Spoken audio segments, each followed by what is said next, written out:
It's Madden NFL 24 on EA Sports, and this one features Jordan Addison. He's putting together one of the better seasons in league history. It's the Chiefs and the Commanders, and it comes your way next on Madden NFL 24.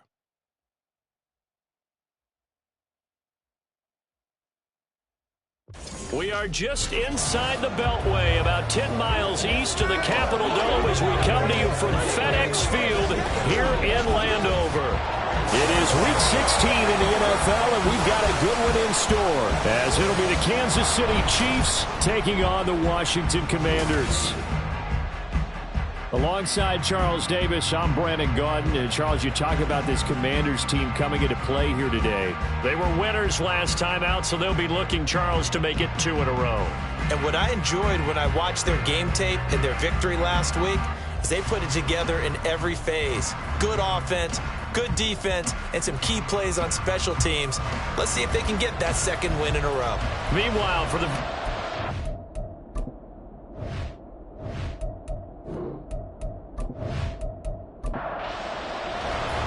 holiday season is upon us. We've got the gift of the NFL as we're underway here in Week 16. Taking it about the 1.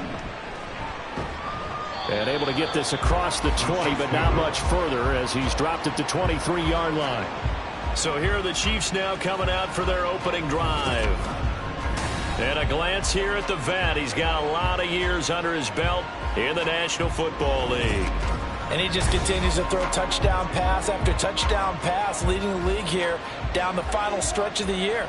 Guys will say that the numbers and the rankings, they don't matter to him very much, but I don't know how much I actually believe that. Sure, he's team first, but I think everyone would like to see him finish number 1, including himself. And he's able to get this one up to his 30 before he's out of bounds. And the ball on the 30, here's 2nd and 4. They'll run out of the gun with Pacheco. Just short of the 45 at the 44. That goes for a Chiefs first down, 14 yards. We should mention, to go along with a great game he had last week, he was rightfully named AFC Offensive Player of the Week. And he shares that with his offensive line, the tight end, his fullback. He's looking for more and more of that in this game. On first down, they go back to Pacheco. And he'll be taken down at about the 45. The numbers on the ground for Pacheco last week. He was creeping up toward 200 yards, thought he was going to get there, didn't quite make it, but also 2 rushing touchdowns. And even if he only got about half those numbers this week, his team would take it in a heartbeat, wouldn't they? Because last week, he was spectacular. Now this one over the middle into the hands of his tight end, complete. And they're going to have another first down here as the tackle's made at Washington's 38-yard line. That one good for 16 as the drive continues. And that's a more than acceptable read right there because it's zone coverage, so timing is everything. This time he waits for his man to come open, puts it right on him, and they pick up a first down. On 1st and 10, here's Pacheco. This will be stopped about 2 yards shy of the marker. 8-yard gain, 2nd and 2. It's a gain of 8. Brings up 2nd and 2. They'll look to throw. And this throw incomplete. Well, the defender all over him that time, but it's going to lead to 3rd down. And now as we get toward the home stretch here, the regular season, Charles, let's take a look at the list of key inactives for them in this one. Yeah, and after almost a full season of physical games, you know you got some guys missing during the final weeks of the season. Nature of how we play this sport. Every team, you got to be prepared to handle that. And the teams that focus on handling it, focus on guys getting ready to play, even if they're not starters, those are the ones that weather the storm. Nice job there defensively to clamp down because really they've been on their heels this drive. Agreed, and they really needed that one for confidence, just to feel a little bit better. But I don't know if I would be daunted by them stopping me on one run. This drive has gone pretty well. I could come right back at them. They were probably hoping to get him a little bit closer for a shorter field goal, but he was able to get it done from deep. Nice little tester for him to begin things, huh? I think he was open for a little bit more of a chip shot. Instead, they made him stretch it out a little bit, but he's got to feel great now that he put it through the pipes. Taken at the goal line. And he had no room to run as he's tackled down inside the 20. So out comes the Washington offense onto the field. And they will be led out by their rookie quarterback. I tell you what, when he is on schedule for that week, secondaries take notice because you've got to stay alert back there on every snap. A truly powerful arm, one that's capable of challenging any level of the defense on any given play. That's why so many scouts preach arm talent when preparing for the NFL draft. A quarterback with arm strength to make every throw in the book, he's an asset to have in any offense. So just 3 yards on the completion there, and that'll make it second down. Brings up second and 7 at the 21-yard line.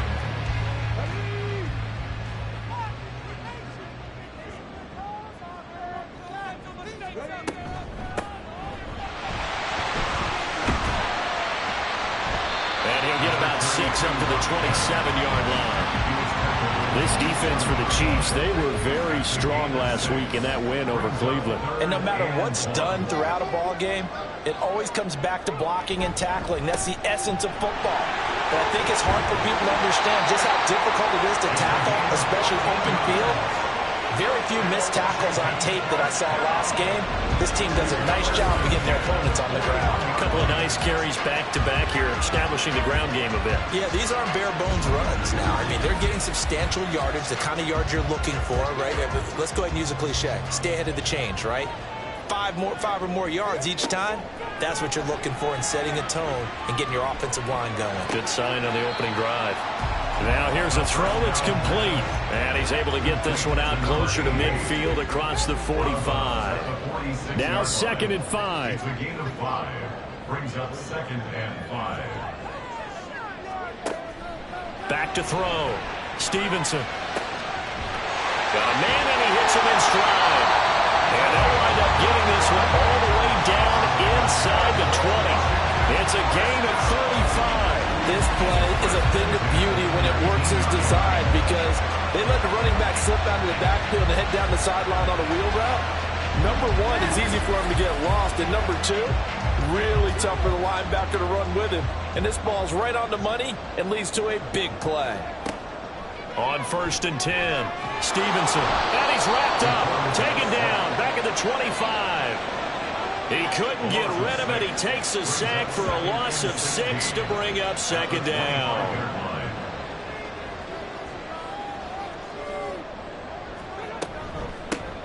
Here's a handoff out of the gun. And he fumbled it. It's on the ground.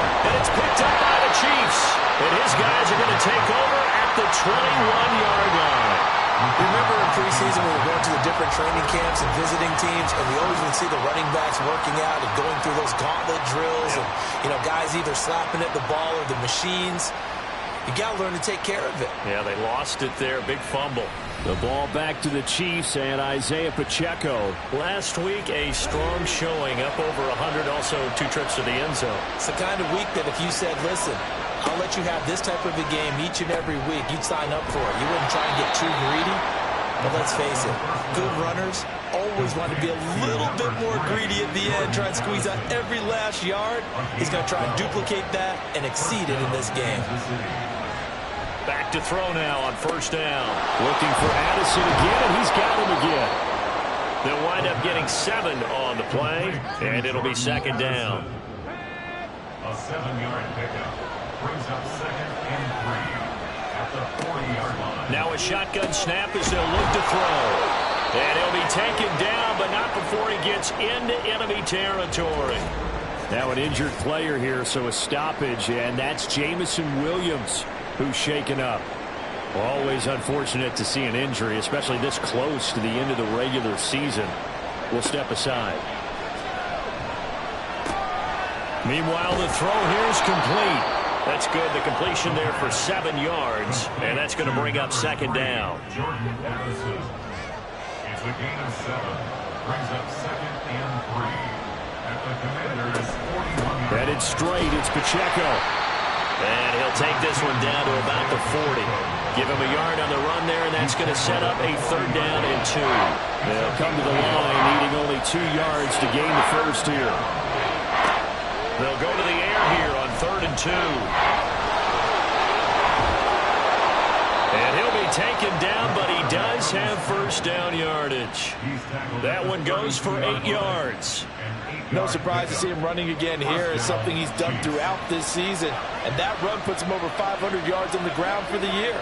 He's got to be thinking to himself, if I'm already at 500, what's to stop me from going for 1,000? Now a throw here, hauled in.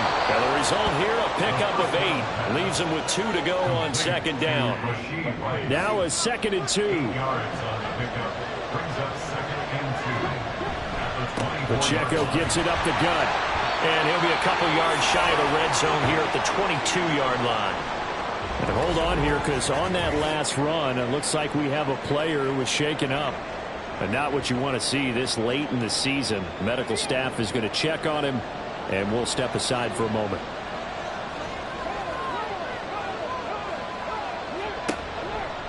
Now a play fake here on first down. And it's incomplete. Boy, he doesn't drop many like that one. Second down. 2nd and 10.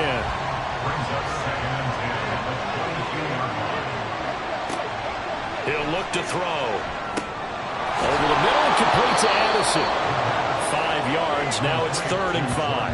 It's a game of matchups, and that's why you take your receivers and move them around a bunch, especially your best guys.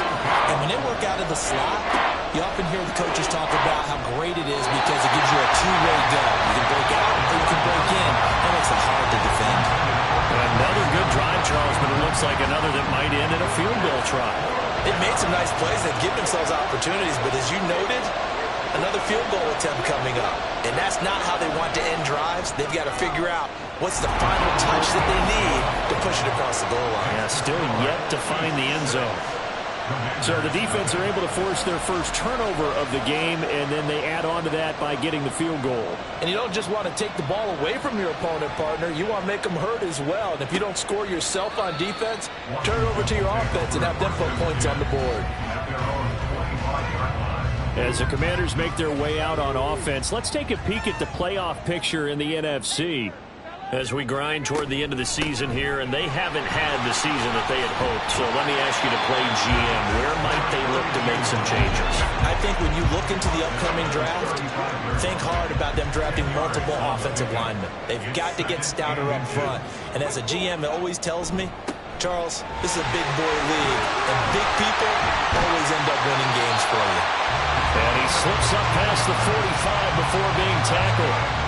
44 yards rushing for him now, and he's carried the ball just 5 times. Back-to-back good plays have him on the move on first down.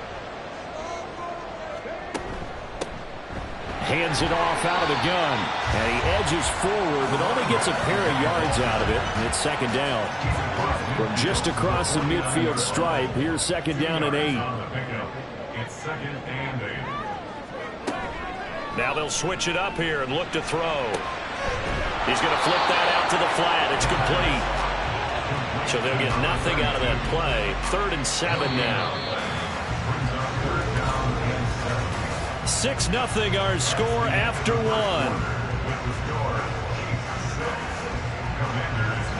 Second quarter now from our nation's capital, and it's Washington in possession of the football. So 7 yards from the first down here as they come up to the line of scrimmage. To throw on 3rd down, Stevenson. That's to the sideline and incomplete. The frustration evident there because he couldn't find anyone on 3rd down, and he left no doubt that he was throwing that one away. Washington going to send out their punter, as he should be able to pin him back deep here with his first punt. And a little too much mustard on that one. It hits a couple yards into the end zone. A missed opportunity there maybe to pin him back.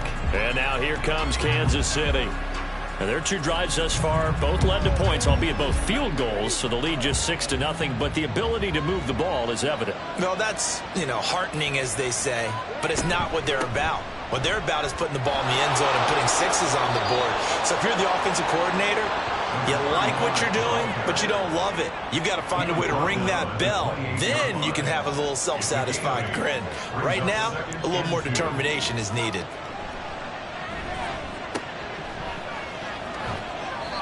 And now time will be called here as Washington has an injured player down on the field.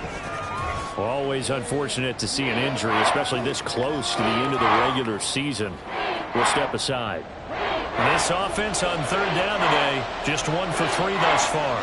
Here it's 3rd and 2. Up the middle they go. It's Clark. And he's able to get the first before he's taken down at the 36. It's a gain of 8, and it'll wind up moving the chains. So from the 36 now, 1st and 10. He'll look to throw. And he'll be taken down, but not before he works it past the 50. The escapability in evidence there as that one good for 15 and a first. First down, Kansas City. They'll set up a throw. Slant route, and he's got Addison. And he is tackled inside the 40, not quite to the 35. Number 3, Jordan Addison. A gain of 13 yards. First down, Chiefs. Quickly to Addison here. Short completion, just 4 yards, and it'll be 2nd down. A gain of 4. It's now 2nd and 6 at the 31-yard line. They're going to look to throw. And that falls to the ground, incomplete. A nice job of bodying him up defensively, and now it brings up 3rd down.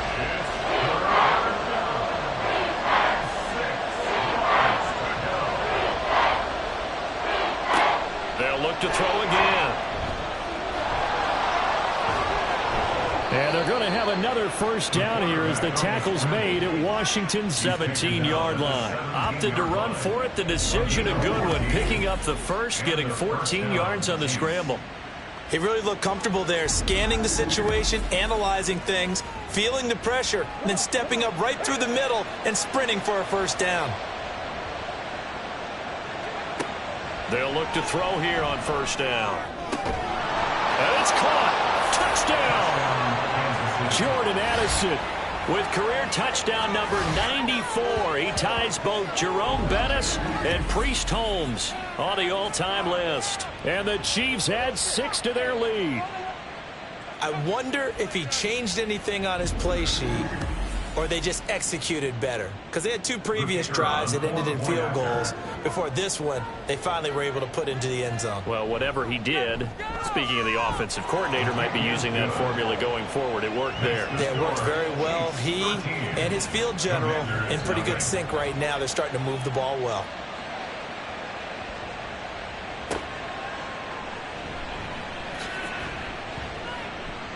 The lane opens here. He's past the 30. And it'll be an excellent return as he's all the way down inside the 25-yard line. And now it looks like he's in some discomfort after being tackled at the end of that return. But not what you want to see this late in the season. Medical staff is going to check on him, and we'll step aside for a moment. On first down, they'll go to the ground attack. And he can only manage to get a couple. 2nd and 8 coming up.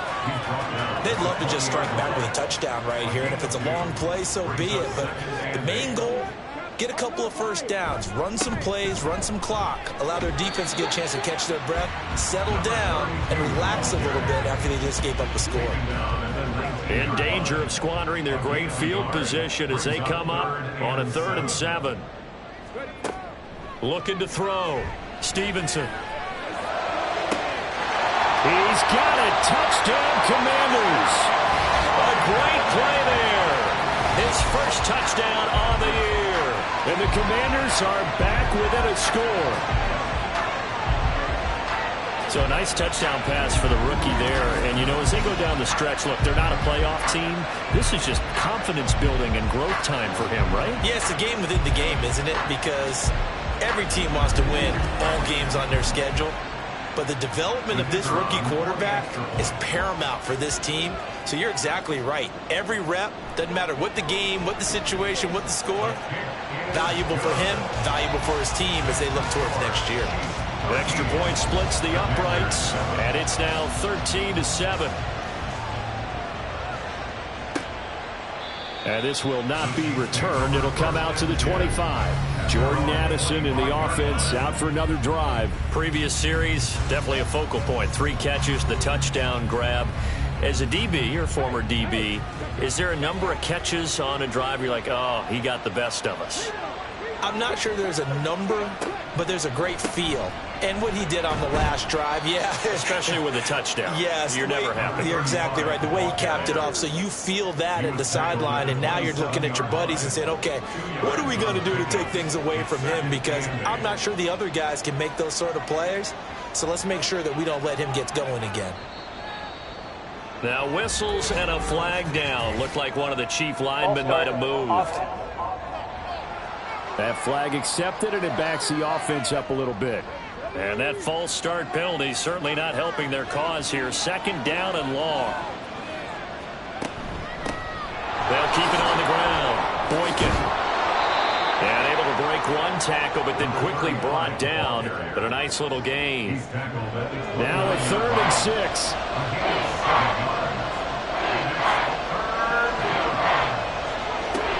Back to throw.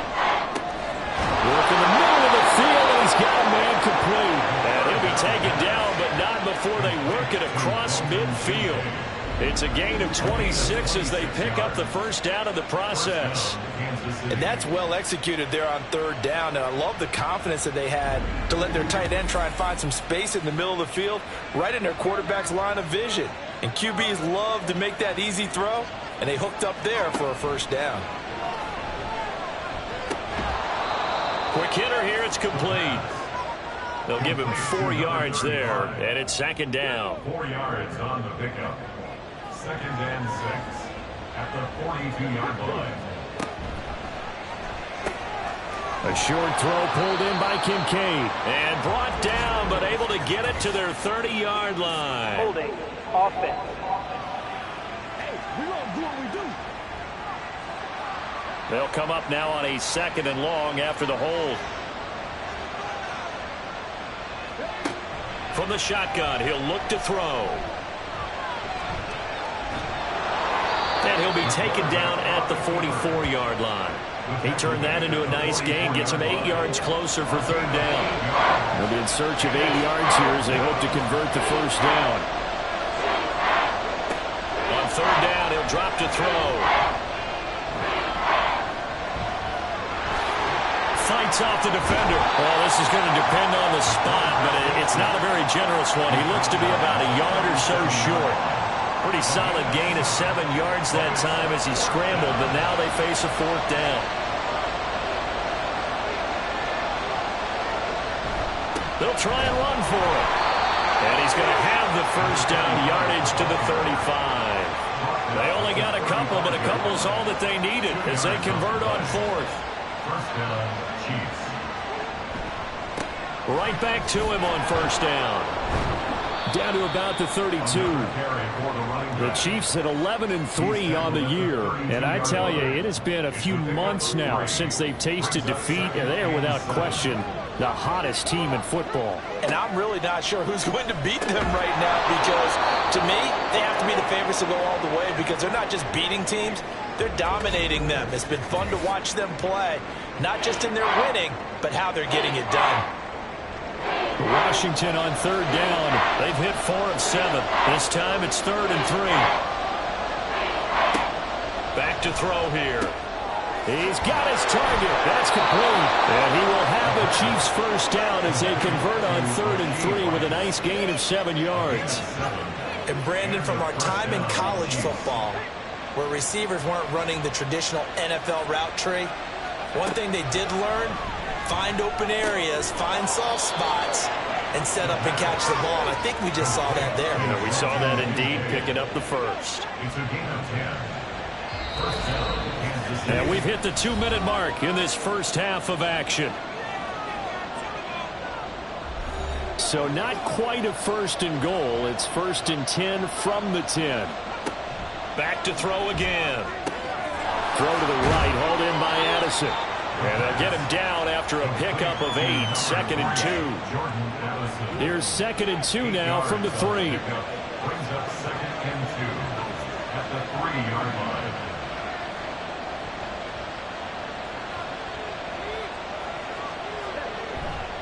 Now they'll run it on the toss. And he is in. Touchdown, Kansas City. A great effort there. His first rushing touchdown on the year as his guys are able to extend their lead. So the toss play effective, even down here near the goal line. Yeah, and you're hoping the defense commits too many men to stop the run in the middle of the field and that your blockers can gain a little bit of an advantage. And when they do, foot race to the pylon, and this time, he had the speed to win that race. Now the extra point. And the lead is now 13. So that drive spans 13 plays. And it ends with a 3-yard scoring run. Here's the Chiefs kickoff unit now as they'll send this one away. From a couple yards deep, he'll bring it out of the end zone. And he will make it back to the 15, and that's it. Good coverage there by the kick team. And Washington going to come back out here to take over offensively. And Charles, we'll see what they can do here. Not a ton of time left, but enough certainly to get points out of this drive, and they need them right now because they're trailing. Yeah, and this is exactly why you practice a 2-minute drill all through camp and at least one practice each week before a game. A minute left, more than enough time to string a few completions together, reach the end zone, and then make that walk back to the locker room just a little more animated. Wide open receiver complete. And they work this well upfield across the 45. And Washington now going to use the first of their 3 timeouts as they'll stop it with exactly a minute to go before halftime. Back-to-back good plays have them on the move on first down. Now they'll throw here out of the gun. Oh, he tried to fit it in on the slant, and it's intercepted. And he's just across midfield and down at the 49-yard line. And that's what we've seen from this defense all year long, because they've been so good at finding ways to take the football away. And they just gave us another example right here. A strong defense, that's something you're going to need to rely on come playoff time. And this crew has got one. There's no doubt about that, Brandon. The Chiefs going to go back on offense here late in this first half. And now they start in plus territory following that turnover as they'll try to get some points here before halftime.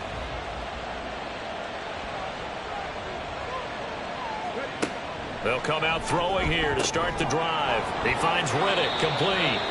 The Chiefs now going to use the first of their timeouts as they get the stoppage with a little over 50 seconds to go in the first half. Escape, and he's going to have to eat this one as down he goes. And this is a quarterback who's already had success on the ground in this first half, but this time they're able to hem him in. And it's always different when you rush a mobile quarterback as opposed to a guy you know will be right back in the pocket.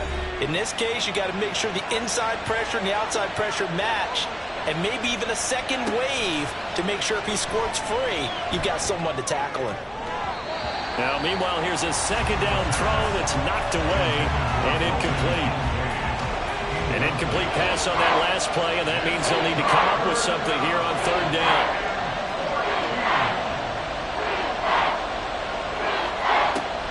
Out of the gun, they'll look to throw.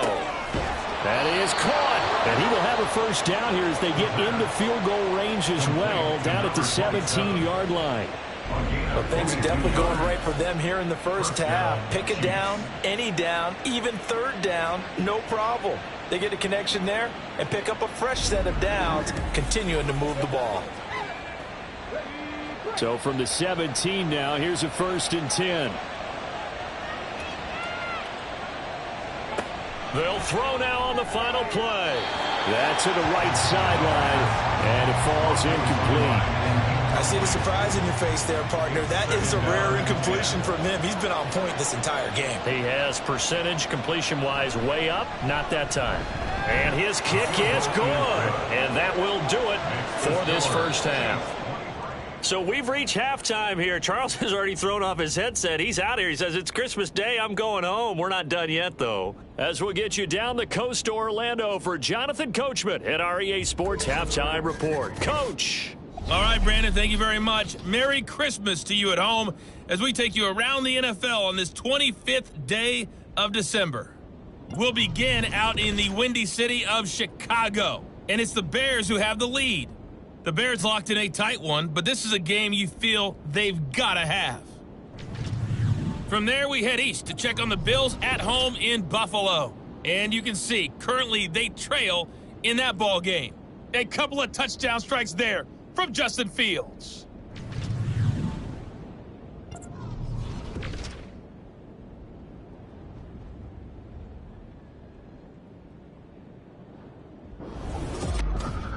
We were certainly treated to an entertaining first half. Both these teams with some high points and maybe a couple of low points as well. So it's going to be a question of who can be the most disciplined team going forward. All right, Coach, thanks very much. Fine work as always as we welcome you back for quarter number 3. Washington down on the scoreboard, but they are getting the football first here, and we are back underway on EA Sports.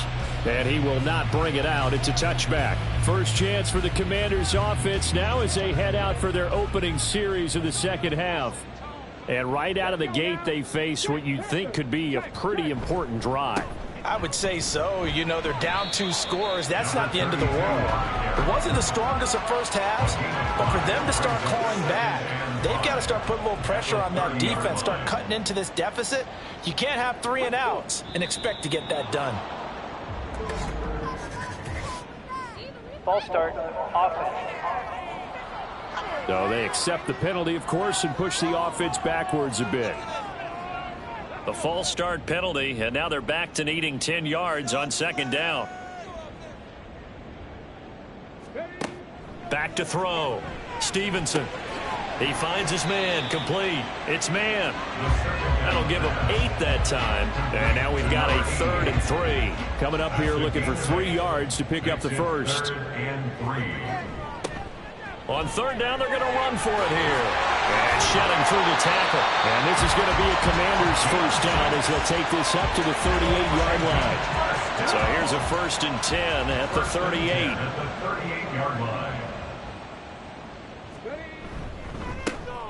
And they'll give him another shot here on the ground.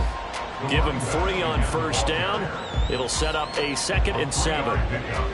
Brings up 2nd and 7 at the 41-yard line. Off the play fake. Stevenson. A quick throw there is incomplete. They don't get the hook up there, but you really have to marvel at how precise he's been throwing the football these last couple weeks. Oh, that's the perfect word for it, precise, because if you're at 70% or better 2 weeks in a row, you have a job as long as you want one in this league, won't you? I mean, let's face it, it's not just West Coast offense either. He's putting the ball downfield as well. Nice back-to-back plays defensively. They're stacking momentum now. 1 incompletion, 2 incompletion. They're going for more.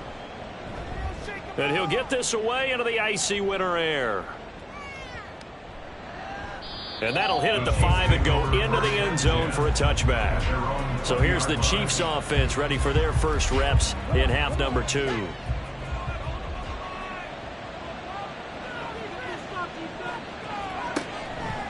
They go play action here on first down. This taken in by Kincaid.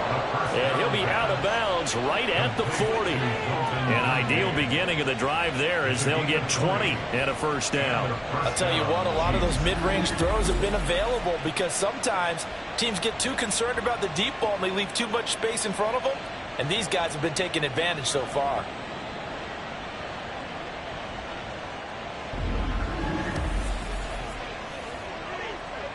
So quickly all the way up at the 40-yard line.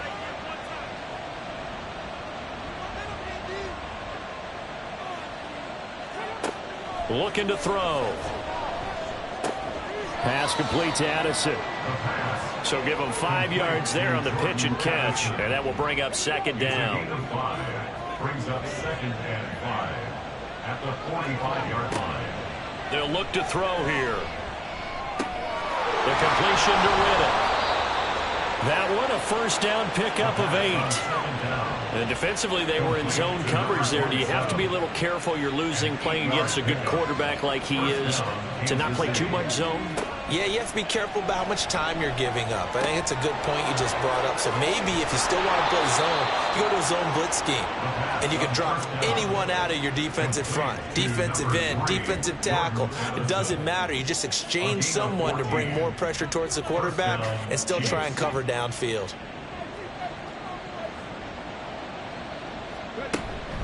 They run it with Pacheco from the gun. Yeah, he'll work free from one tackle, but that's about all as he's taken down. 5 yards on the carry. Good pickup on first down.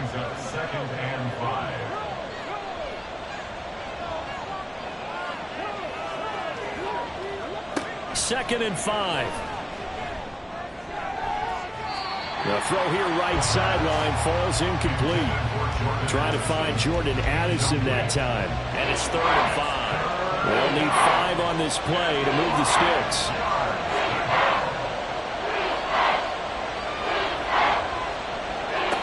Out of the gun now on 3rd down. And this time he's got the hook up. It's complete. And he will have a Chiefs first down. He needed 5. He got it barely as it will officially go down as a gain of 5 yards.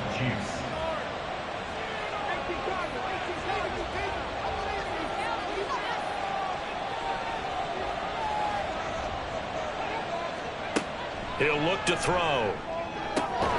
Looking left sideline, it's complete. And able to get him down, but he does reach the 5. And the officials here going to pause the game for a second. Looks like there's an injured Chief on the field. Always unfortunate to see an injury, especially this close to the end of the regular season. We'll step aside. They'll run here with Pacheco. And he takes this into the end zone for a Chiefs touchdown. Isaiah Pacheco, his 19th touchdown now on the season, as his guys are able to push that lead out a bit further. Point after, right down the middle. And that pushes the lead up to 23. And no thought to bring this one out. He'll just go down to a knee, and they'll take over at the 25. Out comes the Washington offense as we get a look at the playoff race in the NFC. I kind of feel like they've reached a do-or-die point in this game, Charles. If they're going to try to pull off an impressive comeback, it has to start right here, right now. Yeah, now they've got a final chance to get out of this situation, but they also understand they've got to move the ball and move it fast. In addition, they need to save as much time so they can get 2 more possessions. The big play to start him out has him at the 45 already.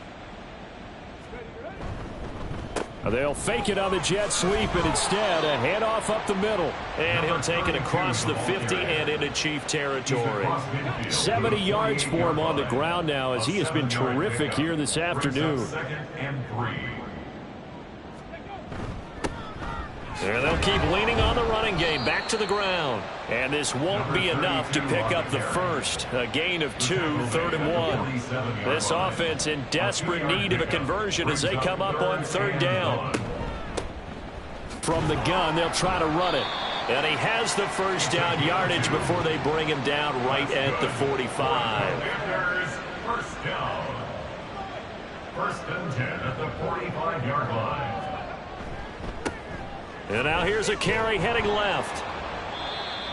Give him 5 on the carry there, and it'll be 2nd down. And when you get good yardage like that on 1st down, it really does a whole lot of good for your entire offense. But I love the way he's finishing those runs. At the end of things, he's making sure he gets just a little bit extra.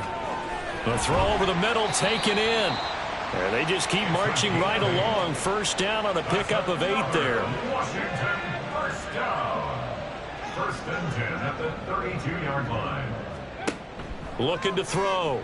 Stevenson. Oh, into a sea of defenders have intercepted. Picked off by Leo Chanel. And the Chiefs are going to take over at their own 28-yard line. That time defensively looked like they showed quite a bit of pressure but backed off, and it proved fruitful. They get the pick. He went through all of his rules about getting rid of the ball quickly because he read blitz. He saw all those people stacked at the line of scrimmage, and then they fooled him by dropping into coverage. Now he's ready to get rid of the ball fast, but guess what? Too many defenders out there. Exactly as you described, an interception. The KC offense out of the huddle, ready for their next drive. They'll try and start this drive in the air. And they'll wind up getting this to the 37, gain of 9. Well, he's proven real effective running the football. No one open, don't force it. Just get what you can, and that's what he's done very well in this game. A run by Pacheco on second down. And strong running there as he's across midfield and down to the 49. That goes for a Chiefs first down, 14 yards. A gain of 14. First down, Chiefs.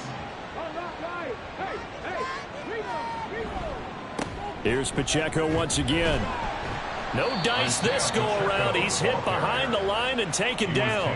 Officially, it's a 1-yard loss. That's going to bring up second and 11. They have 3 tight ends in that formation. That's almost a universal sign that they're planning to run the football. But how about the defense there? They met force with force and caused a stack up behind the line of scrimmage and threw him for a loss. 4 yards on the pickup there as they get it back to a more manageable 3rd and 7. A gain of 4. And it's 3rd down.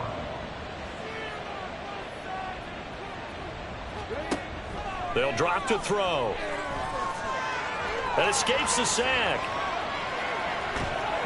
And he'll go down, but not before getting this inside the 30. That one a broken play, but it ends up being a good play. The scramble goes for 20. He's been making himself a weapon as a runner, and the results, they've been welcomed by his offense. My question is about the defense we're watching right now, partner.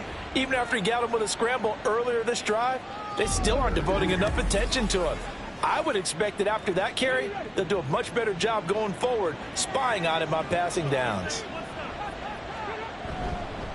A handoff now for Pacheco.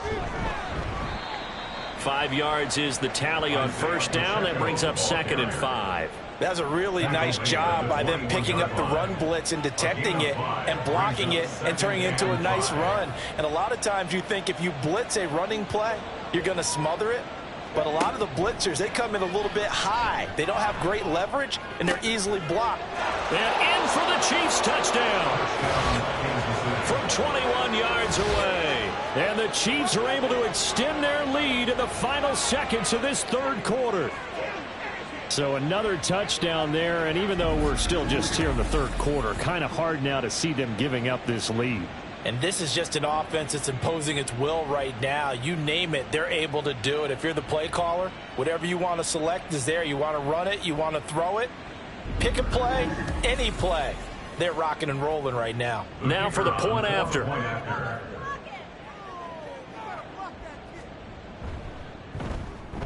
And the lead is now an even 30. So that drives 7 plays in length. And it winds up with the Chiefs hitting pay dirt. The kickoff unit is out on the field, and they will send this one away.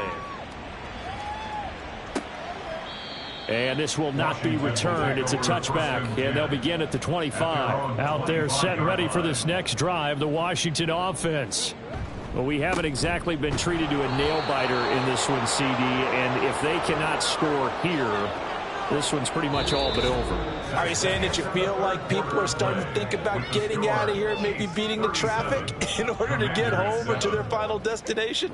Yeah, I don't think there's a whole lot of reason to hang around, especially if they can't score here. Yeah, you're right about that, because it has been pretty clear who the better team has been in this one. And in a league that we talk about every game being a one-score game as we go into it, watching this blowout, let's just say it's been unusual. A 2nd down pass play there, but it's incomplete. This offense so far on 3rd down, they've converted 4 times out of 6. Not bad. This is 3rd and 10. Able to find the open man. That's complete. And he's going to have a Commander's first down as they're able to get the 3rd down conversion. 1st and 10 at the 43-yard line. Throwing on first down. Stevenson. Now they set up the screen. That's complete.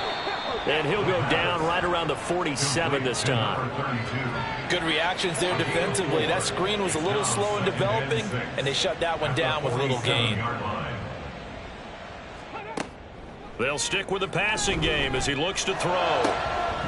Throws right side, and that's complete. And they'll wind up getting this one all the way down inside the 20. So the big play means just like that, they'll operate from the red zone now on first down. They'll look to throw again. And he's got his man in stride, complete.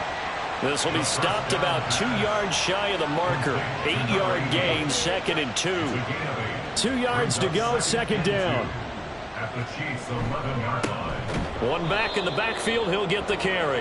And forget about finding a lane. He barely had time to look up before he was planted in the backfield. This will be a loss of 3, and now a much tougher third down looming.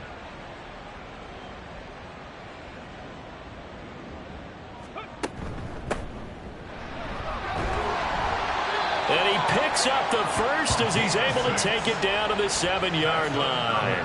Washington Commanders first down. First and goal at the 7-yard line.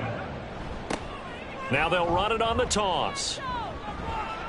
They'll say no gain on the play, and it'll be 2nd and goal.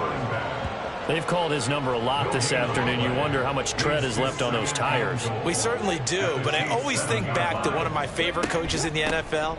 And he used to have a meeting with his running backs every... And he's in. Touchdown, Commanders. Taking it in from 7 yards away. And the Commanders get a small measure of revenge as they cut into this fourth quarter deficit. Sometimes you get a first and goal and you're back near the 7, 8, 9-yard line and you start thinking, maybe we'll run it here on first down to get half of what we need, so maybe we can have 2 or 3 shots at going for it from closer range. So this is a bonus right here. What a great run to work his way into the end zone. 37, Commanders 14. They'll elect to bring it out here from the end zone. And ultimately, he stopped right where he would have been if he had simply gone down to a knee at the 25. And Kansas City's offense now set and ready to go. And they just continue to roll right along, really. This has the looks of yet another victory as they hope to polish it off here in quarter number 4. And he's able to take this one up to the 35-yard line. 69 yards rushing for him now in the ball game. A good position to be in here, 2nd and inches. The play-action fake. They'll look to throw. A short throw pulled in by Kincaid. They'll get 3 as the drive continues. It's a first down. A gain of 3 on the play. And a first down, Chiefs. On the handoff, it's Pacheco. And that one goes for about 6 as he's taken down just shy of the 45. The tackle made at the 44-yard line. From the 44 now, here's 2nd and 4.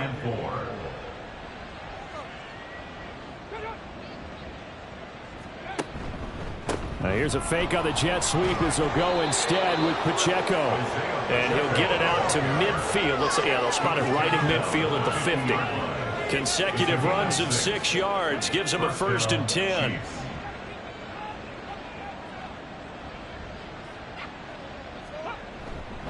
Again, it's Pacheco. He'll be taken down at the 48 for a pickup of 2 yards.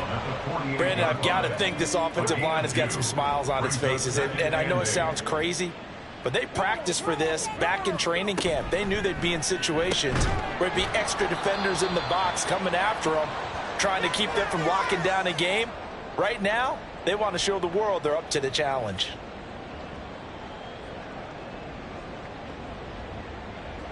Trying to keep the drive going here. This is play number 7 on 3rd and 2. Now back to throw. A short throw pulled in by Kincaid. And he will have a Chiefs first down as this defense unable to hold. It's a 7-yard gain there on 3rd and 2. First down, Kansas City.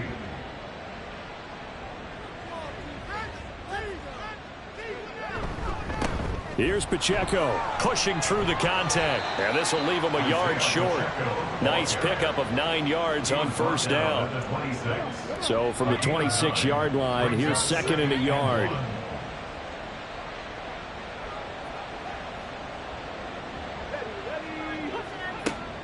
They'll set up to throw. He'll check this one down to Pacheco. And he'll be brought down at the 21, just shy of the 20 in the red zone. A gain of 5, good enough for the first down.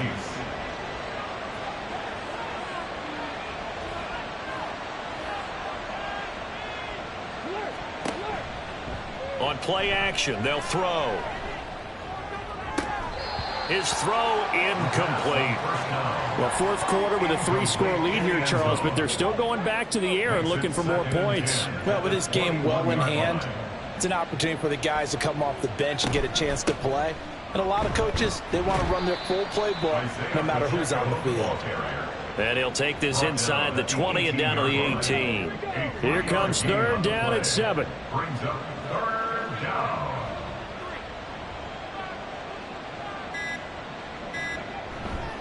Pacheco gets it and tries the left side. And he's able to pick up the first down before he's tackled right at the 10. A strong 8 yards will keep this drive rolling. Just 2 minutes remaining here in the fourth quarter of what has been a one-sided affair. So the Chiefs in possession of the ball as we welcome you back. And you'd have to figure they're just looking to burn these final 2 minutes away and get out of here with a victory. And he will maneuver his way down to about the 7. A gain of 3, second down. He's hit pay dirt a lot this year, but not that time. Yeah, I'm tracking right there with you. You're exactly right. He's found the end zone plenty of times. No way I can find any fault with the call. He may not have scored there, but of course you're going to give it to him. And he will take it on in for a Chiefs touchdown. Isaiah Pacheco with touchdown number 20 on the year. And the Chiefs stretch this fourth quarter lead even further, and they are closing in on win number 12 of the season. And he certainly played a pivotal role with those 2 TDs and why they're up on the scoreboard right now. Well, someone's all about winning, aren't they? Because he's not worried about the number. Sure, it's great to have 2 touchdowns. But the bottom line is what he's doing is contributing to their lead. He wants to continue to do so. Extra point right down the middle. And this one was over a while ago as they just add on to that big lead. 14. Here's the Chiefs kickoff unit now as they'll send this one away. And he'll elect not to return this one, so they'll bring it out to the 25 on the touchback. The Commanders' offense returning to the field. Facing a big fourth quarter deficit here, things not looking good. You know, this offense, though, they've been in the top half of the NFL so far this season, but in this one, well, their defense has really struggled. This is complete to Watkins on the slant. And he takes this up to the 40-yard line before being corralled. So quickly all the way up at the 40-yard line. Operating from the gun, Stevenson. He's going to leave this for his running back. It's complete. They'll wind up getting just a yard. And it's second down. Brings up 2nd and 9 at the 41-yard line. Back to throw. Stevenson. And that one too wide and incomplete. I think this is what this game's become now. Just go deep, see if we can get something to go our way. Yeah, not the most creative or most inventive play call there, but not much has worked for them throughout this game. They're almost at a loss about what to dial up. And now the third down throw incomplete as well. At this point, down big, you'd have to imagine this defense are just going to sit back, blanket the field as best they can. Yeah, this is actually the easy part of the game for them because, just as you noted, they can sit back, keep everything in front of them. But they blanketed the field the entire game using a variety of coverages. Taken in at the 11. 44-yard punt, return of 9. And there'll be time for maybe one final play before we hit triple zeros. They'll start on the ground here on first down. Just a yard on the pickup there, and it'll bring up a 2nd and 9. Charles, a lot of happy faces heading into the tunnel as this one ends, and understandably so. Not only did they get the win, but boy, their offense was on fire in this ball game. And partner, I have no idea what the top speed is on one of those high-end sports cars. What's the top gear you can get into? This offense, they certainly were there in this one, huh? Everything clicking for them in this contest, the kind of performance that they're going to cherish. So for the Chiefs, the wins keep coming as this one moves them to 12-3 on the year. And they will head back home next week. Meanwhile, for the Commanders, they hit double digits in losses as they fall to 5-10. And they will try to get back in the swing of things next week on the road. So for our entire crew, alongside Charles Davis, I'm Brandon Gaudin. Thanks for watching, everybody. We'll see you next time.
It's Madden NFL 24, and we'll be watching the Falcons' superstar wide receiver. He's been a production machine with a 1,200-yard season going to this point. It's the Falcons and the Cowboys, and it kicks off next on Madden NFL 24. It's the National Football League presented by EA Sports. It is Week 16 in the NFL, and we've got a good one in store, as it'll be the Dallas Cowboys taking on the Atlanta Falcons.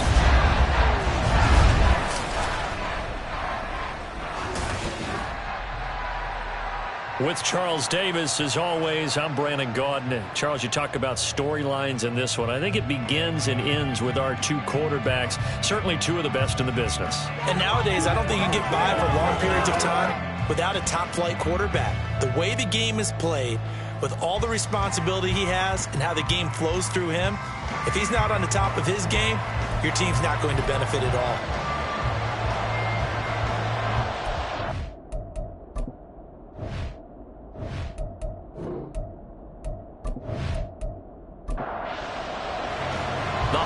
Season is upon us. We've got the gift of the NFL as we're underway here in Week 16. This taken in at the goal line.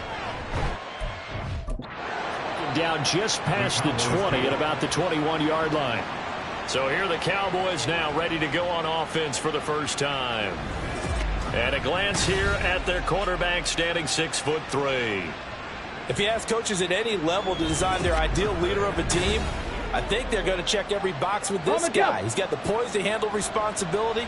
He stays calm under any kind of pressure, and he brings out the best of his teammates each and every week. He finds some way to turn this into positive yardage as he struggles forward for a pickup of about 2. These are his numbers from last week's contest. 15 carries, 90 yards, and a touchdown. Nice solid showing from him last week. Didn't blow the roof off with his numbers, but he certainly had a quality day and produced when called upon. And he's got his man out of the backfield. That's complete. And now we'll get a stoppage here. There appears to be an injured Falcon on the field. And not what you want to see this late in the season. Medical staff is going to check on him, and we'll step aside for a moment. Looking to throw. Sheridan. And that is incomplete. And the pressure there on third down, forcing the errant pass. Fourth down coming up. That was their first third down try of the game, and clearly something was off in the execution of that play. Good news, they've got a whole game left to clean that up and start clicking on those key third down throws. Fair catch called for and made right at the 25-yard line. So here come the Falcons now to get the football for the first time.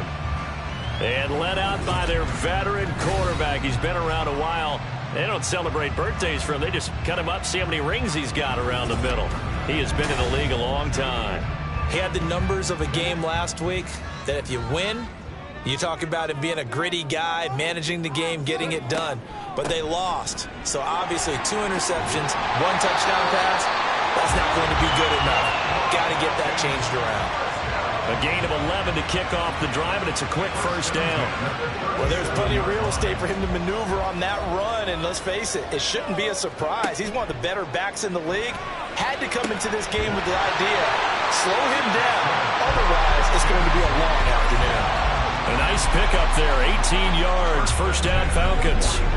That's his first catch of the game and an impressive one against multiple defenders. And how about that start? Really aggressive. Yeah, there was double coverage out there, but that didn't stop them at all. They went right at it and defeated it on that play. Stroud to the air on 1st and 10. Got his man complete over the middle. It's Murphy. It'll be a gain of 5, and it'll be second down. It's a gain of 5.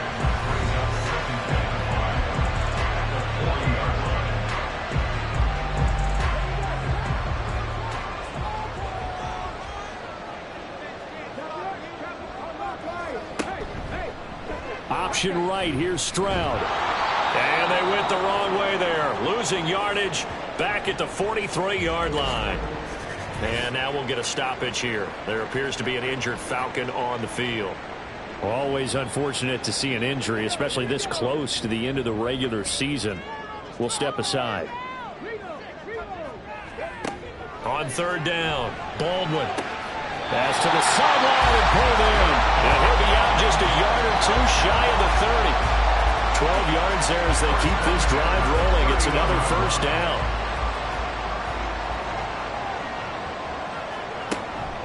Robinson on a give right side. Shifts by him. And down to the 20 he'll go before heading out of bounds. 11 more yards that go around. A first down as well. Quite the opening drive march they're on right now. It looks a lot like what we saw in practice prior to the game, doesn't it? You know, because on that last big practice beforehand, you go through your offensive script. You go through your play calling. You go through all this stuff and establish things. And it looks like it's going like clockwork right now for them. And now we're going to get a stoppage. A member of the Cowboys shaken up. And not what you want to see this late in the season. Medical staff is going to check on him, and we'll step aside for a moment.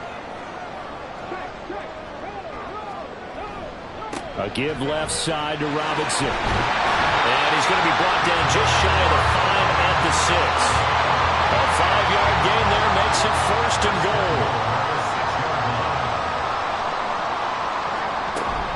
They'll run with Robinson. And he's able to get it down to the 2-yard line. It'll be a pickup of 4, and it brings up second and goal.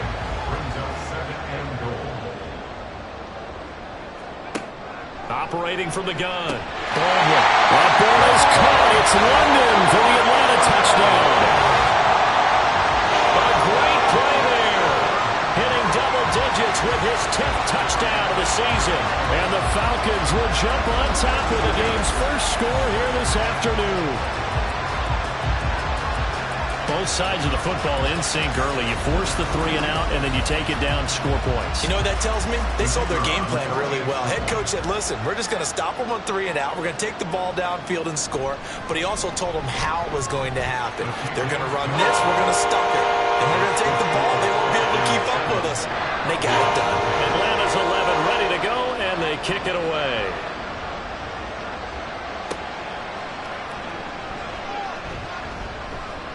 And out a little across the 25 to the 27. Second drive forthcoming here for the Dallas Cowboys. Their dreams of an undefeated season shattered with the loss a week ago. Now, look, whenever an undefeated team goes down, you always hear some say, well, they needed that. I don't know, Charles. Is that a narrative that you buy into? Well, I haven't met a coach yet that feels like they needed that loss. You know, that's not something that they're in favor of. But I do know this. People like us, our colleagues, all of us in the media, constantly hammering a team that's undefeated. Hey, do you think you can do it the whole season? Can you carry it the whole way? That does wear down a group. And sometimes that loss, get us off your back, you can move forward from there. To throw on third down. Sheridan over the middle, complete. That's Ferguson. And they're going to mark him down short, maybe by about a yard, if that. I thought they might take a shot down the field, but instead they ran a little drag route there. I think they were hoping he could catch it and run away from the defender. But a really good job keeping the play in front of them, and they force a 4th down. So possession goes over here on the punt. And the Falcons will get it 1st and 10 from deep in their own territory. Falcons offense making their way onto the field. Let's take a look at the playoff picture coming into the weekend in the NFC. Well, with 3 weeks left, they are in one of those 3 wild card spots, Charles, but that spot is not clinched, and there's not a ton of breathing room for them, so the bottom line, they just need to focus on winning right now. Yeah, they totally have their eyes open, don't they? They know they've got teams trying to run them down. They can hear their footsteps. The question coaches ask guys in the locker room, do you have another gear left to pull away and lock in that playoff spot? If so, let's hit it. Deep ball there on second down, but it'll wind up incomplete. An incomplete pass on that last play, and that means they'll need to come up with something here on third down. Back to throw. Baldwin. And he's going to go down. Back at his own 5-yard line. It's a sack. The safety blitz staged to perfection that time as they sack him for a loss of 6. The Falcons send out their punter. And no room for error here as his first punt comes from deep in his own end zone. And he'll take it on this side of midfield. Oh, he shifts past him. And he is out of bounds inside the 35. Good blocking there. Nearly sprung him. As it is, it'll go as a 19-yard return. And the Cowboys are going to take over in great position here with a 1st and 10. They'll start by running the option to the right. And not much running room. Down to the 32. And now we're going to get a stoppage. A member of the Cowboys shaken up. Always unfortunate to see an injury, especially this close to the end of the regular season. We'll step aside. To throw on 2nd down.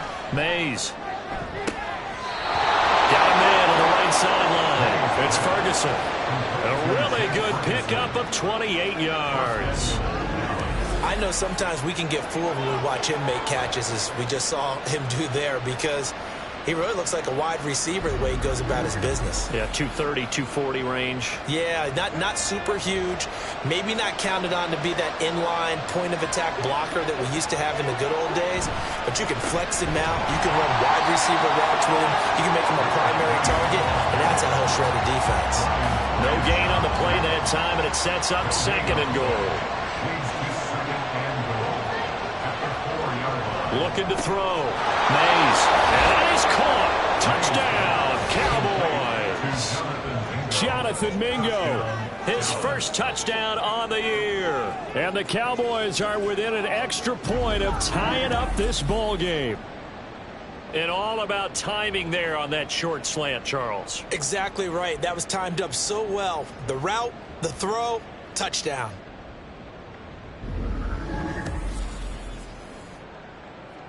Now they'll line up to kick the extra point.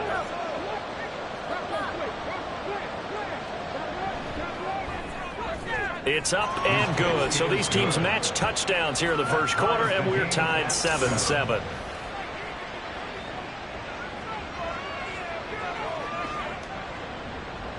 So all even at 7 now as they kick it away. This taken in right around the goal line. And not much happening on the return as he'll get this to about the 23. The Falcons back out, getting set for this next drive. These guys definitely hoping for a better showing than their last appearance. They couldn't really even move the football much beyond the shadows of their own goalpost, Charles. We'll see if they can get a better, more sustained drive going here. Yeah, and every team that we ever talk to says the exact same thing. When you start a drive from that deep in your own territory, the goal is a minimum of at least 2 first downs, because even if you have to punt then, you change the field position, right? You flip the field a little bit. They didn't get that done. This time they want to string together a nice drive and help themselves out. And this one also slow in developing as he's maybe getting back here to the line of scrimmage, but not much more than that. We'll see what they have drawn up here. A little bit behind the line. 12 yards needed to gain a first down. On 3rd down, Baldwin sets up the screen to Robinson. And he's not going to sniff the first down here. He stopped at the 25. He did his best to just get 4 out of that, but not enough. And now 4th down. Boy, that was certainly well-read defensively. And the key to any screenplay is space to work. And there was none to be found there. And they tackle him for just a short gain. Fair catch called for and made, but now we'll have to see about the penalty. Personal foul. Roughing the kicker. Defense. Don't you do that. That hurts. If it was running into the kicker, wouldn't be a first down. Roughing, it is a first. And just think about the differences between the two. Running into the kicker almost feels inadvertent, just a small tap, so to speak. But when you rough him, usually bodies are hitting the ground and flying all different places. And the difference is 5 yards or 15. And in this case, that's a big play. And slow going there as he'll only get a yard, maybe, up to the 41. Now we're at the 41, 2nd and 9. Operating from the gun, Baldwin. And he whips that one incomplete there. Kyle Pitts, the intended receiver. And now it's 3rd down. They'll come to the line here needing 9 yards to pick up the first. To throw on 3rd down, Baldwin. Oh, this will be incomplete. The rush gets home just as he was letting that go. That could have been worse. Instead, it's 4th down. And here's Matt Araiza now.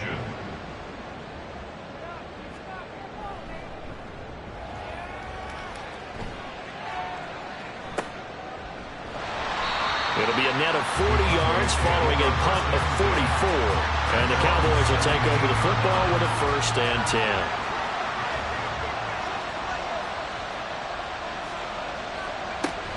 They'll start this drive out on the ground. Slipped one tackle, but no more as he's knocked to the deck behind the line of scrimmage. 2 yards the loss, 2nd and 12. This defense is a difficult one to prepare for, one of the best in the league. They'll come at you from all angles, and they did a nice job there stopping him for a loss. Looking to throw on 2nd down. Mays. Open man is Mingo, complete. And they'll be stopped right at the 30. On a play that started back at the 15, they pick up 15. Well, that certainly has to feel good. It's not all the time that the play caller should get all the credit. Sometimes I think in the huddle, the quarterback just says, hey, who's going to make a play for me? I just need something right here. And the end result there, nice 1st down. Drive keeps moving. Throwing on 1st down, but this one winds up to be incomplete. Anytime he reads man coverage, I don't think it's going to be the only time he'll try and hit that route to the outside in this game. He'll test the perimeter, but that time, they were up to the challenge. He'll buy some time right, and he can't get rid of it. He's taken down. They'll go in the books as a 7-yard loss on the sack, and it's 3rd down.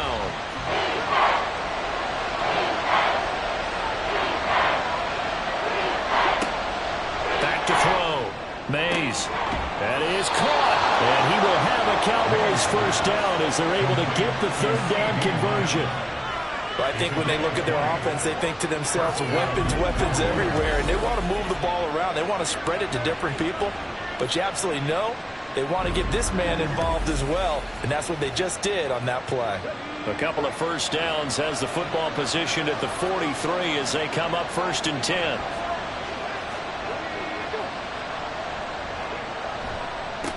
Now a handoff as they run outside. And this one not going anywhere. They get him at the 44 for a gain of just a yard.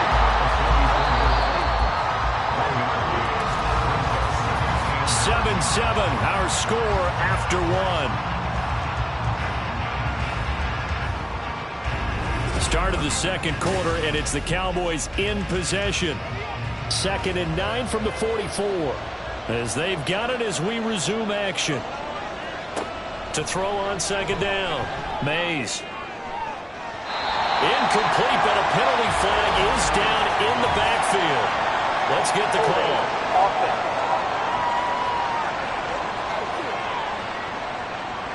Now they face a 2nd and long following the holding penalty. Looking to throw. Mays. That's caught. Puka Nacua. Seems as if the passing attack's starting to heat up a little bit here in the 2nd quarter. You can sense and you can see the momentum because now they're reading their patterns downfield, they're understanding the coverages, and they're finding the open holes in the defense. And he will have a Cowboys 1st down, and he was able to get it by plenty. A gain of 8 on 3rd and 3. As you know, so many things in the passing game are based on yardage. Sometimes it's just based on timing, and that's what we saw right there on that play. 3rd and 3, just get the ball right to the receiver. Is the hitch route? Tell us, what is the hitch route? Yeah, just take really one step, like you're driving off the line of scrimmage, get the defensive back on his heels, get the ball out to the receiver, and he does the rest. Looking to throw on 2nd down. Mays forced out to his left. And he's going to get this inside the 30. Give him 10 that time, escaping the danger, running with it, and picking up a 1st down. And a Cowboy 1st down. Operating from the gun. Mays over the middle, hauled in by Lamb. Touchdown, Cowboys! CeeDee Lamb with career touchdown number 175, tying Emmitt Smith for 2nd most all-time. And the Cowboys have taken the lead. As a fan, is there anything prettier than a well-executed post route? No, it's a thing of beauty, especially when it's done like that for a touchdown. The throw, the catch, and how about the run after to get it to the end zone?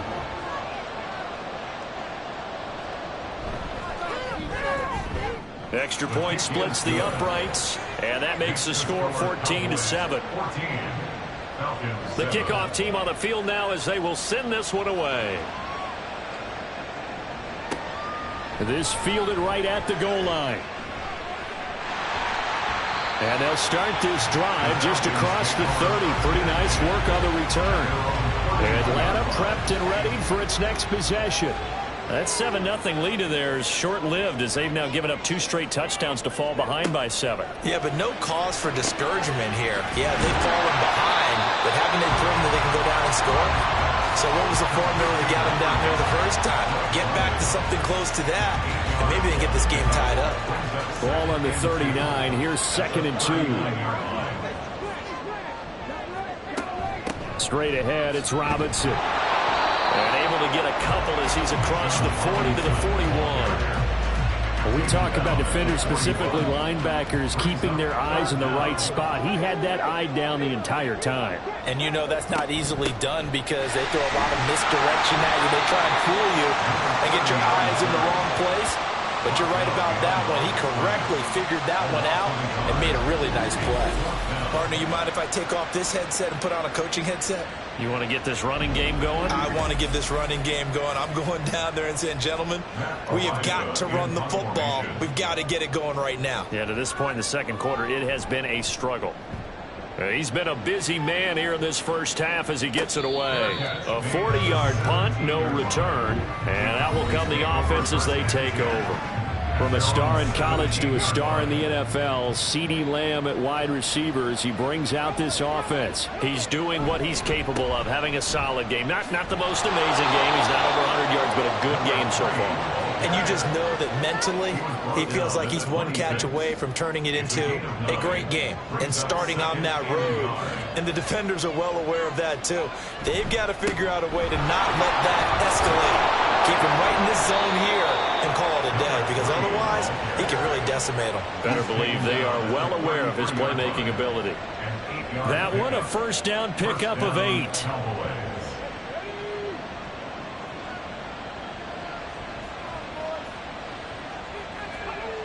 Back to throw. Mays. Able to hit his target, Lamb. And he has a big gain inside the 40 before being dropped. The catch and run pays off for 29 yards. You think about the great receivers in the game, what do they have in common? The ability to create separation in their routes. Whether it's a head fake, a sharp cut, selling a different route, the subtle bump, it's a tough skill to teach. And this is well done here to get open and pick up the first down. From Falcon territory now, here's 1st and 10 at the 38. Out of the gun, they'll look to throw. Going to be taken in here by Nakua. And they're able to get this one past the 30 down to the 25. A gain of 12. And a Cowboy first down. On first down, Mays. Pass complete there to Nakua. And he'll go out of bounds in the red zone just inside the 20. Plenty of shouts from this crowd as they watch the replay. They want a challenge, and they're going to get one. Did he keep those feet in bounds? That's the question they've got to decide. And I got to say, watching it in real time, it was awfully close. Yeah, it certainly looked like a heck of a catch because he didn't appear to bobble it, which could complicate things. But even with the benefit of replay, that's pretty tight. Well, here's the call. So the challenge there does not go their way. This will indeed remain a completed pass. Now here's a throw. It's complete. He had 3 catches last week. That one his 3rd on this drive alone. Here's a 1st and 10 at the 14-yard line. One back in the backfield. He'll get the carry. And now they're inside the 10 as he's brought down at the 9. From the 9, 2nd and 5.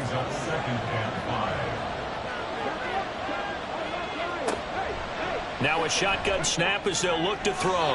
Looking end zone, but it's incomplete. The way he's been slinging in the first half, you expect everything he throws to go for a touchdown. But I guess he's got to wait to try and pick up that third, isn't he? Yeah, I thought he had him for a second, but you're right, not to me. He's got his target. That's complete. Yeah, the Cowboys are going to have first and goal as they try to finish off this drive with 6 points. So he turned to a trusted, familiar face in that third down situation. It paid off. Yeah, you go to your veteran receiver in that spot, so you can't under... And he will take it in for a Cowboy score. A great effort there. His 25th touchdown. Tying Emmitt Smith for the 5th most in one season. And the Cowboys have taken a 2-touchdown lead now. So, partner, was a passing game that drove them down the field, but when they get close, they trust that man in the backfield, and he took them home. And they trust their offensive line as well, because so many of these units, they specialize in either pass protection or run blocking. This group shows its versatility and gets both done on this drive. Point after, right down the middle. And it's now 21-7. And he won't return this one. He'll go down to a knee, and they'll start at the 25. Here comes the Atlanta offense now ready to take over here. And right now these guys, they're shuffling a little bit, maybe doubting, because 3 straight drives have ended with him punting the football away. Yeah, so you start pointing fingers at each other a little bit, asking a lot of questions. What are you seeing? What are you getting? Maybe trying to narrow down your playbook a little bit and maybe get simpler rather than more complex in order to try and fashion together a drive. Don't need it all back at once, but you figure they're going to need something here. 17 yards to go on second down. Now here's Stroud. Now throw right side here, going to be incomplete. And this drive was almost over before it began, thanks to a great defensive effort. Sack on first down, followed by an incompletion. One more good rep, and they get off the field.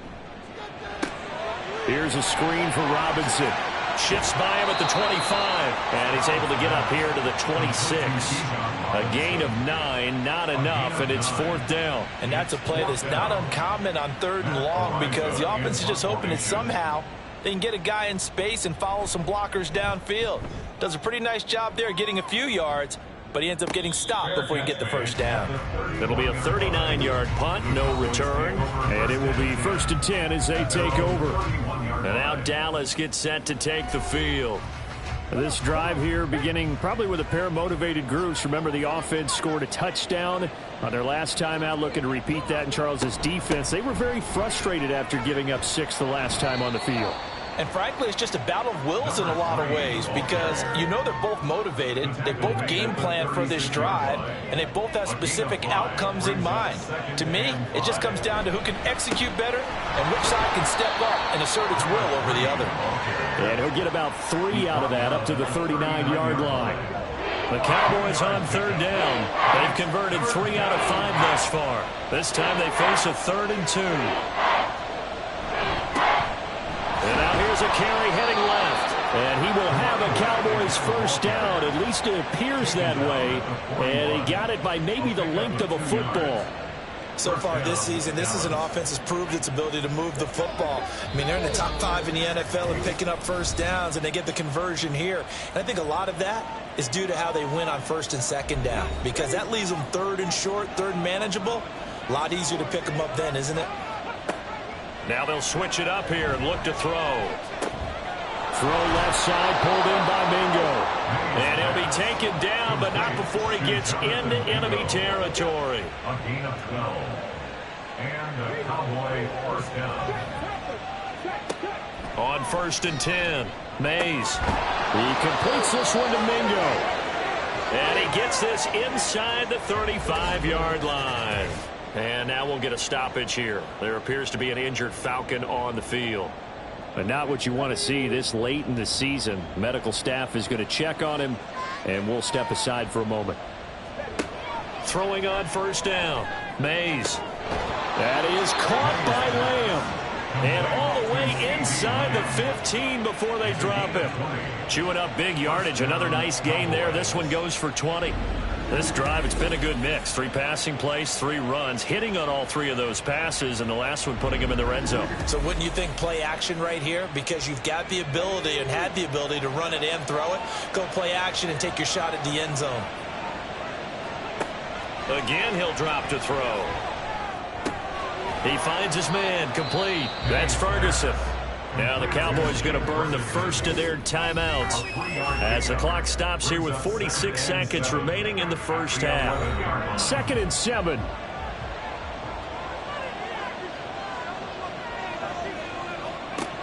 They'll stick with the passing game as he looks to throw.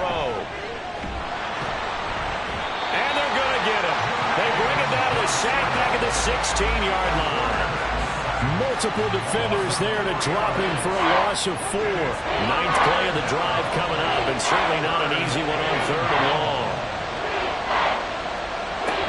Operating from the gun, Mays working the middle of the field, and he's got a man complete. Touchdown! Jonathan Mingo, as the first half is winding down, and the Cowboys will extend their lead here just before halftime. They have really had their way so far in the first half, but they wanted to continue to build on their lead.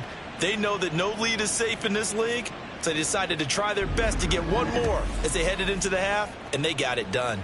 Out comes the kicking team here for the extra point. He knocks it through. It's 28-7. That time a 9-play drive, and it culminates in a Dallas touchdown.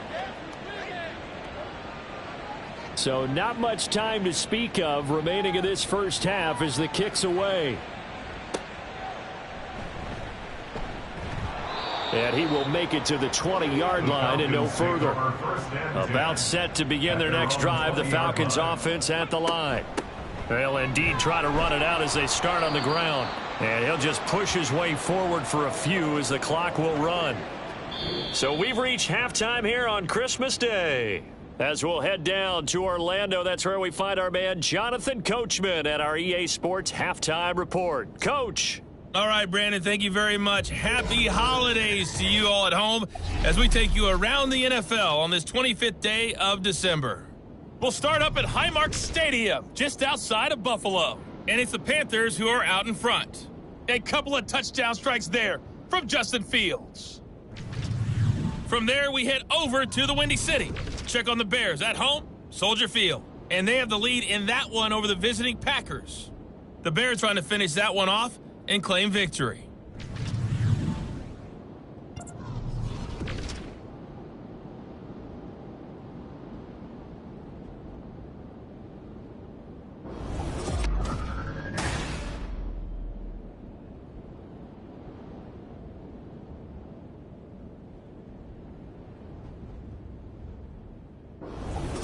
Okay, Coach, thanks as always to you and the gang in Orlando as we welcome everyone back in for quarter number 3. It'll be Falcons football, and they trail here as we get back underway on EA Sports. Taken at the goal line, and he'll be brought down right on the chalk of the 20. And as this offense makes their way back out, NFC playoff race time, we give you a look at what's going on there.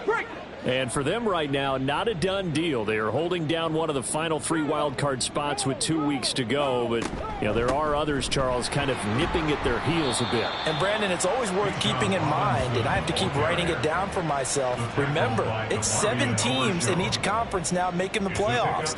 So that brings more important games to the end of the season. So, in theory, more teams alive for a postseason berth later in the year. And they work this well upfield across the 45. 23 yards to pick up there. First and 10 at the 46-yard line. First and 10, it's Stroud. He's got his man, London, right side. And he's able to take it across midfield before going out of bounds. This 2nd and 4. It's a pickup of 6. Brings up 2nd and Play 4. action. Here's Stroud. That's brought in downfield by London. And he's going to have another first down here as the tackle's made at the Cowboys' 22-yard line. A really nice gain of 25 yards. That is his 951st NFL reception. So 49 away from 1,000, but 951. That ties him with Andre Reed. Oh, I love the trigger there because Andre Reed caught the ball any part of the field and specialized in traffic, similar to what we've seen throughout his career as well. Does not mind going. Touchdown, Falcons. Drake London with career touchdown number 96. He joins Eric Dickerson on the all-time list. And the Falcons are able to cut into this lead as they score on the opening drive of the second half. That's a score you felt they had to have here in the third quarter to get back in this game. And you know that there's an emphasis on their side. Hey, we know this. We know where we are. But sometimes that binds you up so much that you try too hard and you don't get the score. A perfect combination of urgency, yet relaxed enough to get it done. Extra point right down the middle. And that cuts the lead to 28-14.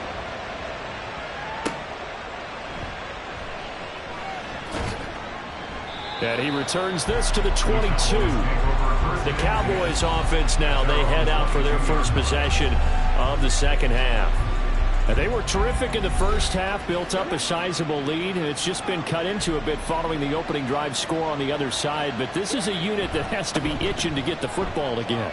You can say that again. They've got to be pretty eager because, let's face it, they've had to sit through halftime, then sit on the sidelines and watch that drive. So you can bet that they're saying, let's get on with this. We got to go out there and get some more points.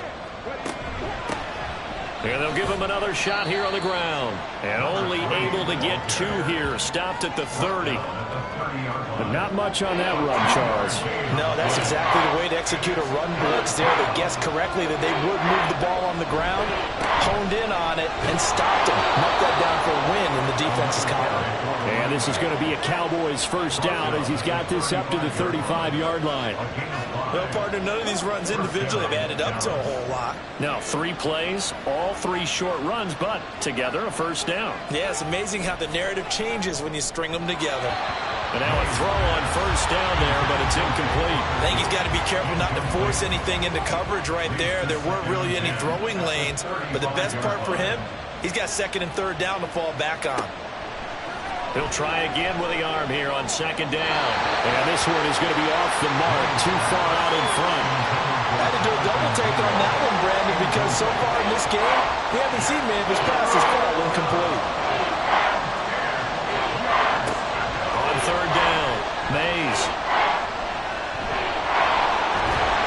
And a pretty nice tackle there, ranging up from his free safety spot as he'll stop him about a yard short. Gain of 9 that time on the scramble, 1 yard shy of the marker, and it brings up fourth. That was a good effort there, trying to do it on his own, but as a defender, you're in a tough spot because you have coverage responsibilities behind you, and if you take off too quick to try and get him down, he might loft it over your head. So better to track with your man defensively than try to go up and make a stop on the quarterback. Exactly right. What you're hoping is that your guys in the front 7 can get him down. C.J. Stroud and the offense back out there. And he had the touchdown on the last drive, also 4 for 4.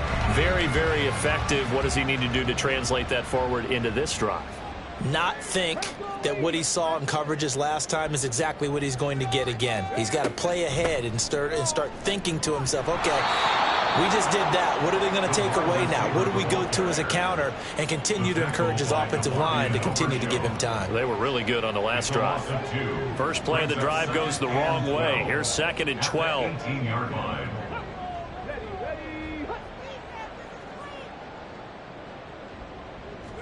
Here's Stroud.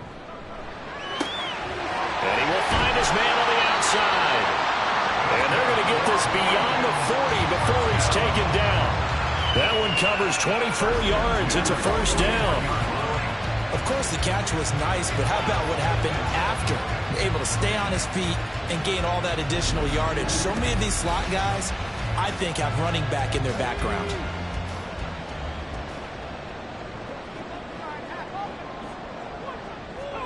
Stroud now on first and 10. Into the hands of London.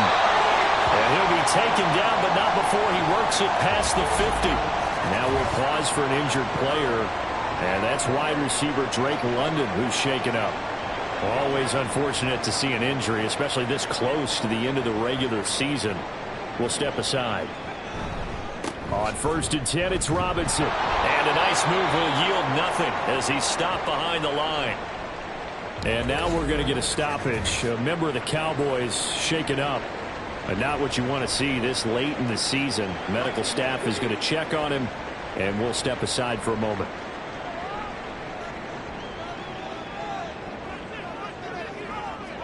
The second down throw now from Stroud. Quick throw that's complete on the inside slant. And he's corralled at the 40, but not before picking up 8. This offense in desperate need of a conversion as they come up on 3rd down.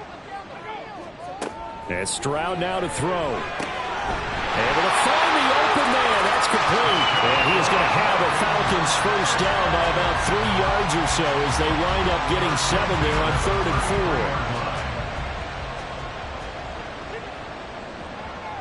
4. Now Stroud. Looking left side, and it's complete. And he gets it all the way down inside the 10 and mark him at the 5. That's good for 28 yards. But one of the ways that quarterbacks keep all the receivers alive in a play, never lock in on any one guy. Make sure you keep your eyes moving, scan the field. And here he finds the open guy for a nice pickup. 1st and goal, and they got to be thinking a chance to get right back into this football game. Out of the gun, they give to Robinson. And he'll get this one back to the 5-yard line, but no further than that. They'll say no gain on the play, and it'll be 2nd and goal. Leads to 2nd and goal at the 5-yard line. Again, it'll be Robinson. And he gets him a little bit closer. He takes it from the 6 inside the 5 to the 4. Well, they certainly had success throwing the ball on this drive, and not as much running it as we just saw once again on that last play. Stopped after a very short gain. But I wouldn't abandon the run totally, because otherwise, pass rushers just tee off on your quarterback. It makes it very, very difficult for him in that situation. To give you an idea of how accurate he's been throwing the football, we're in the second half. That's just his 2nd incompletion. Well, if he's that locked in, that means everyone's locked in, because to me it's like throwing a no-hitter in baseball. The pitcher may get the credit. A lot of people making plays behind him in the field. So he's been automatic to this point of the season, and he connects on the field goal there. And what a luxury it is to have a kicker you can depend upon, partner, because he hasn't missed all year long. Converts on that one as well. And kudos to you. You didn't jinx him. Dallas offense set for this next drive. The 3rd quarter has not been kind to them. After they built that lead at intermission, they've seen that lead shrink. And how much of that is simply execution? How much of that is maybe you lose your edge a little bit because you've got a lead? And you do have to credit the other team some, because they've made some adjustments to start to slow them down. Can they find those counters now? Those extra plays or plays they haven't run that'll be effective and get them back moving again? They'll be looking for something here, anything to seize that momentum back. To throw on 2nd down, Mays. Oh, that is incomplete. Not his best throw there, but where we sit right now in the 3rd quarter, he's had a pretty good game throwing the football. He certainly has, and it's not exactly at the point where we're doing 4-minute offense yet, but they got to think about, I'm not going to say milking the clock, but understanding clock management here on out. Now a shot taken on 3rd down, but it's going to wind up incomplete. They decided the opportunity was there and launched a deep ball, but he was unable to get away from the defender, couldn't create space, couldn't uncover at the end of the route, and that one winds up incomplete. Averaging 50 yards a boot so far as this one's away. Here's Murphy. Ooh, the juke. And that'll be a return of 12 following a very nice punt. And it will be Falcon football. Atlanta now coming out on the field. Their drive last time, it stalled out. They were forced to take the short field goal. And the key phrase, you nailed it. Forced to, because you know coaches look at these short field goals as a last resort, right? To them, that's not how drives are supposed to end. You're supposed to put 6 on the board. That's a consolation prize. Like going to the county fair, you don't get the big stuffed animal on that one, do you? No, you don't go top shelf. That's bottom shelf material. On 2nd down now, Nickerson. There he goes, left side. And they'll work this down to the 40-yard line. Tackled there. A nice pickup there, 18 yards, first down Falcons. The big hole there, how about him handling the point of attack? Just positioning himself so that run could go right off of his backside and deep into the secondary.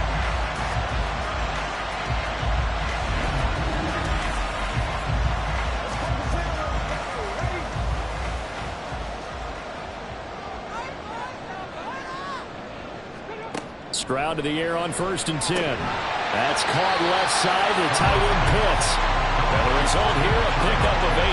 Leaves him with 2 to go on 2nd down. The ball under 32. It's 2nd and 2. Throwing now is Stroud. That's going to be caught by Pitts. And he's going to have another 1st down here as the tackle's made at the Cowboys' 13-yard line. 19 yards to pick up there. Move the chains. From the 13 now, they work on 1st and 10. Back to throw. Here's Stroud. Over the middle into traffic, and that's complete. The result, only 4 yards there on the play. And that'll bring up 2nd down. At the Cowboys' 9-yard line.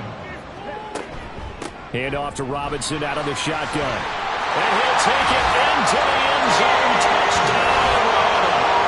B.J. Robinson, his 16th rushing touchdown on the year. And the Falcons are able to cut into this deficit here in the final minute of the 3rd. We're getting set up for what should be a great 4th quarter. This has been a hard-hitting game because both teams have punched and counter-punched equally well. And here's a good finish to this drive. A touchdown run here late in the 3rd quarter. Now Arthur Smith going to tell the offense to stay put. We're going for 2. Stroud's going to try to throw for the conversion. That's caught, and this one is caught. So they come up with a 2-point conversion, and that makes this a 1-point game now.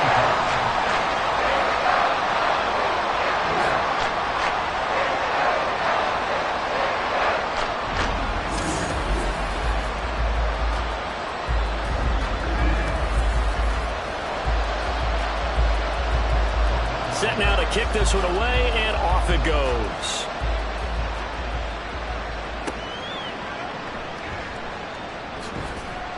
And good coverage there on special teams as they'll get him down shy of the 20. And now Dallas gets set to take the field. Still enjoying the lead here in the 3rd quarter despite their defense giving up that last touchdown. Now they'll see if they can get the equalizer here on this drive. They'll start on the ground here on 1st down. They'll be marked down at the 26 with a gain of 7. A lot of running backs, a little bit of a disadvantage when you start talking MVP. Might not be the case this year. You think he's got a shot, don't you? I do. I think he's got more than a shot. But what he's going to need here down the stretch this late in the season, he needs that big closing game, that game that we're all going to reflect on and go, oh, my goodness, did he put up a number, let's say 200 plus? Back now here on EA Sports. It's been a very hotly contested game to this point. Just a field goal separating these two teams as we get set for the 4th quarter. And they'll keep leaning on the running game. Back to the ground. And he'll be brought down right at the 30 here. 4 yards the pickup. 1st down.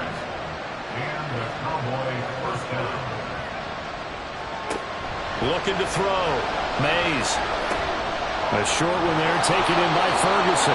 He's tackled a yard short of the marker. Good gain of 9 on 1st down. 2nd down and a yard. At the 40-yard line.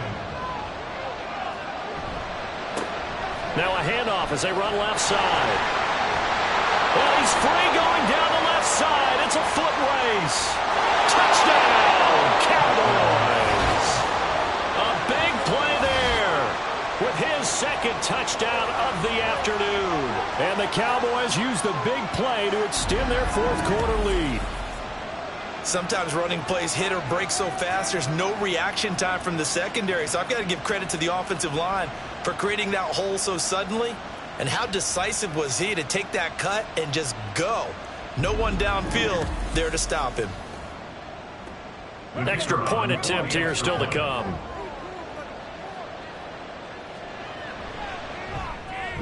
And he's been a busy man, 5 for 5 now as he knocks another one through to extend the lead.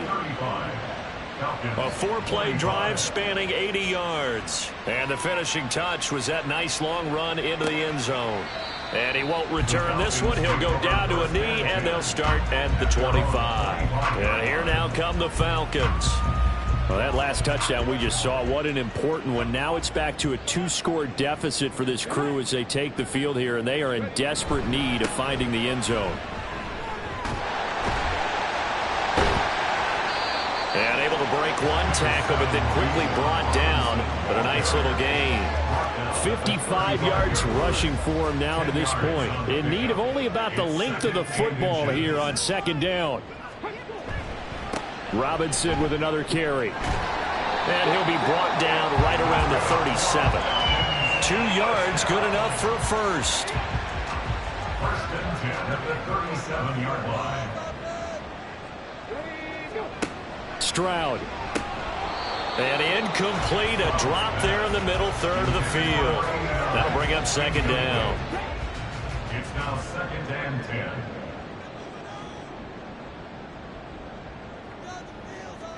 Stroud looking to throw. Got a man, and he hits him in stride. And he gets this one to midfield before he's brought down. 14 yards there and a Falcon first down. All right, this is the time of the game where they're down a couple of scores, and they've really got to get some yards in chunks, and they know the defense doesn't want to give those up, but they've got to find a way to take them anyway. Now the question is, can they string a few of those together? Robinson up the middle. And he'll take this ahead for about 4. Second down coming up. From the 46-yard line, a second down and 6. Stroud to throw it. And he's got his man in stride, complete. And he's going to have another first down here as the tackle's made at the Cowboys' 33. And now we're going to get a stoppage. A member of the Cowboys shaken up. Always unfortunate to see an injury, especially this close to the end of the regular season. We'll step aside.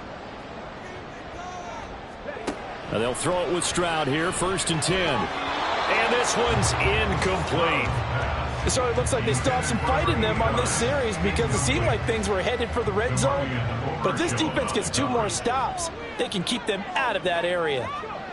On second down, it's Stroud. This one into the hands of Pitts. And they move this all the way down to the 9. That one goes for 24 yards. Well, every drive from here out is definitely crucial and critical. They know that they need to get at least 3 here to get it back to a 1-score game. But I can't imagine that in their huddle that they're thinking at all about getting a field goal. They want to get into the end zone and then try and get the ball back again.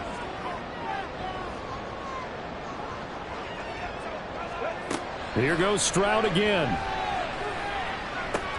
Got his man complete over the middle. It's Murphy. And he'll be brought down right on the edge of the goal line at about the 1-yard line. Second and goal from the 1.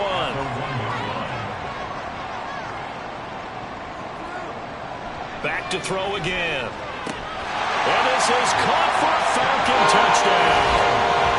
From a yard out. And the Falcons have made it a 1-score game again here in the 4th.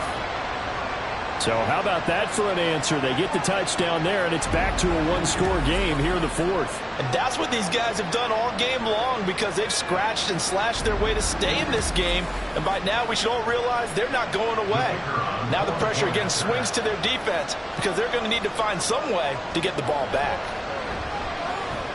Extra point splits the uprights. And now things get a bit more interesting here in this 4th quarter. This taken in at the goal line. And he'll get it up past the 20 to about the 22. Cowboy offense heading out. Let's take a look at the playoff picture coming into the weekend in the NFC. Playoff picture here, and you see they've got that number 2 spot right now. Obviously a lot to like about that and where they're at in this home stretch of the season. But that first-round home game is not guaranteed, Charles, until they lock up their division.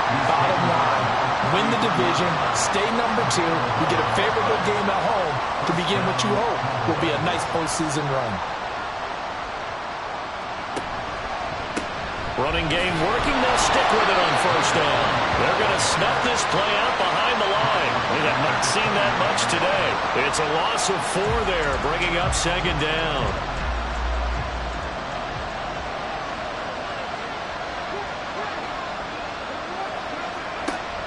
Back to throw.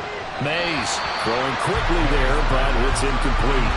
A lot of times it's that first read that you had. Maybe you get it in pre-snap, and he locked in on his target, but he was covered quite well, and that one's incomplete.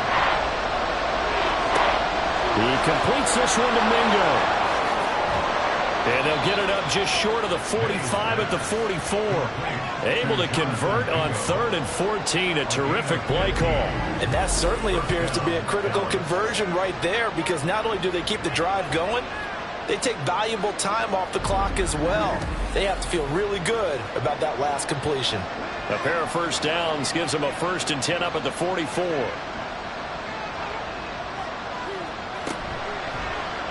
And they'll try to run the option here. He gets away from one. And now the ball's out. Fumble near midfield. Oh, and one of the linemen on the other side has got it. When that ball popped free, we could hear it all the way up here. Those guys down on the field alerting everyone of the fumble. He's lucky that his offensive mates picked him up and jumped on it.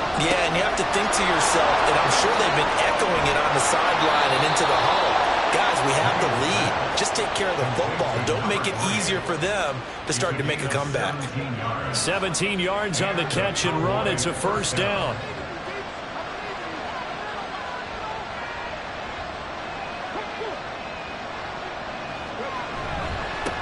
Now a handoff looking right. And able to get this to the 31. This has been an up and down, back and forth type of a game, hasn't it? Maybe this long drive take a little bit of the wind out of their sails, kind of settle things down a little bit. Looking to throw on 2nd down. Mays. Pass complete there to McCool.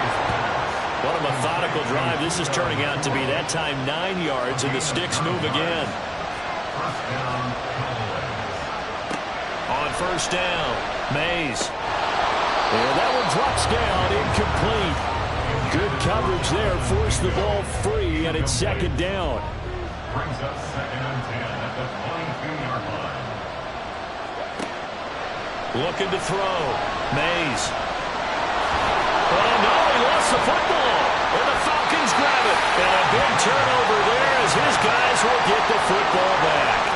Well, partner, here's where team football gets tested a little bit, because I know the defensive guys were over there chilling on the sidelines, and all of a sudden, they heard the sudden change call because that fumble puts them right back on the field, and they've got to go out and finish the game now themselves. Absolutely. Nursing that slim lead here in the 4th, a costly turnover. They show run with 3 tight ends here on 1st down. Following the fumble recovery, Stroud looking for Murphy, and he finds him complete. Will go down as a gain of 6, and that'll make it 2nd down. Brings up 2nd and 4 at the 19-yard line. Operating from the gun, Stroud. He's going to loft one deep left side here. It's caught inside the 25. And they'll bring him down at the 18-yard line. It's a big play there for Atlanta. 63 yards. Well, this game has certainly had no shortage of offense. Both teams have been revved up from the start. And here's yet another big play. Boy, both defenses have just got to be dragging out there because they've been run ragged throughout. A real field flipper there as all of a sudden they've got a 1st down in the red zone.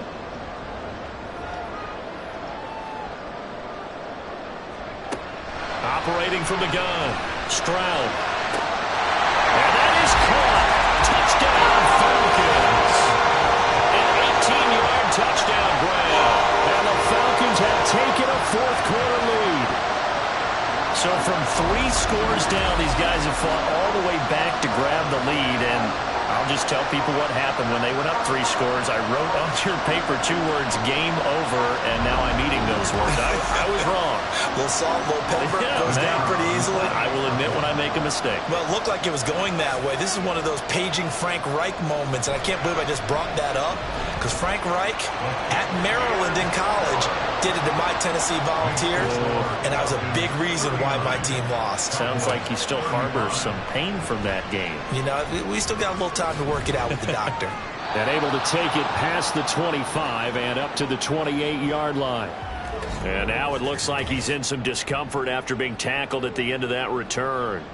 But not what you want to see this late in the season. Medical staff is going to check on him, and we'll step aside for a moment.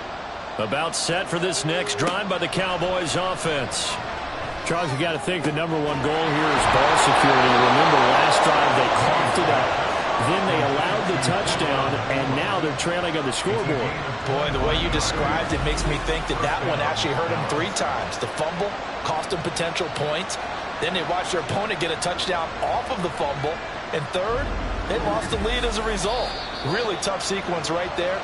I don't think coaches have to remind them to hold on to the football. They've just got to find a way to get it done. Fourth quarter, down to the final 2 minutes, and we've got a one-score game. Plenty of time. All 3 timeouts still remain. Here's 1st and 10 now. Back to throw. Mays. Now they go screen. It's complete. And he's going to get out of bounds with the first down, so that's going to double their pleasure for sure. They get the first and save a timeout.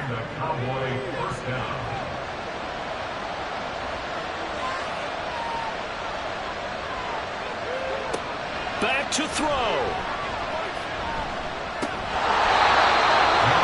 That's certainly not the worst thing. It stops the clock and lets your offense catch its breath and lets us exhale a little bit. Now I expect them to call a couple plays in the huddle so they're ready if a tackle happens in bounds. Left side to Lamb. And he is out of bounds inside the 30. The sound reverberating here in the dome. This is 3rd down. They'll look to throw. He's got his target. That's complete. And down he goes, taking it inside the 10, just shy of the 5 at the 6. And this is obviously a spot where you lean on your stars. Get the ball to them in open space and let them do what they do.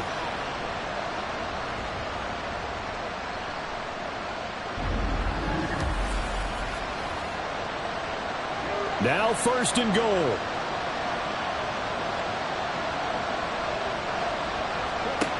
He'll look to throw. Now a quick throw there, but it's going to be incomplete. Limited time left on the clock after that incompletion, so I think both sides are going to savor every second to prepare before the next snap.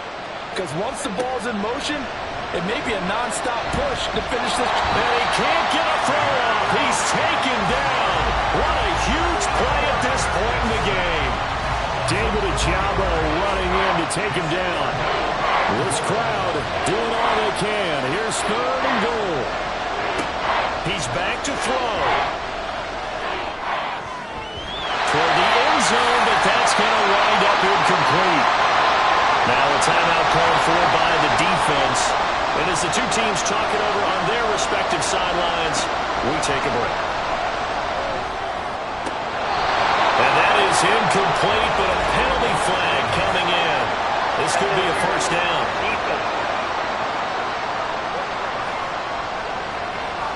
So the defense helping him out a little bit here late in the 4th. Yeah, and you're exactly right. And when you're the one doing the chasing, you'll take a little help from the other guys. He takes it across for the touchdown, and they've taken the lead late in the final minute of the 4th. Wow. Wow.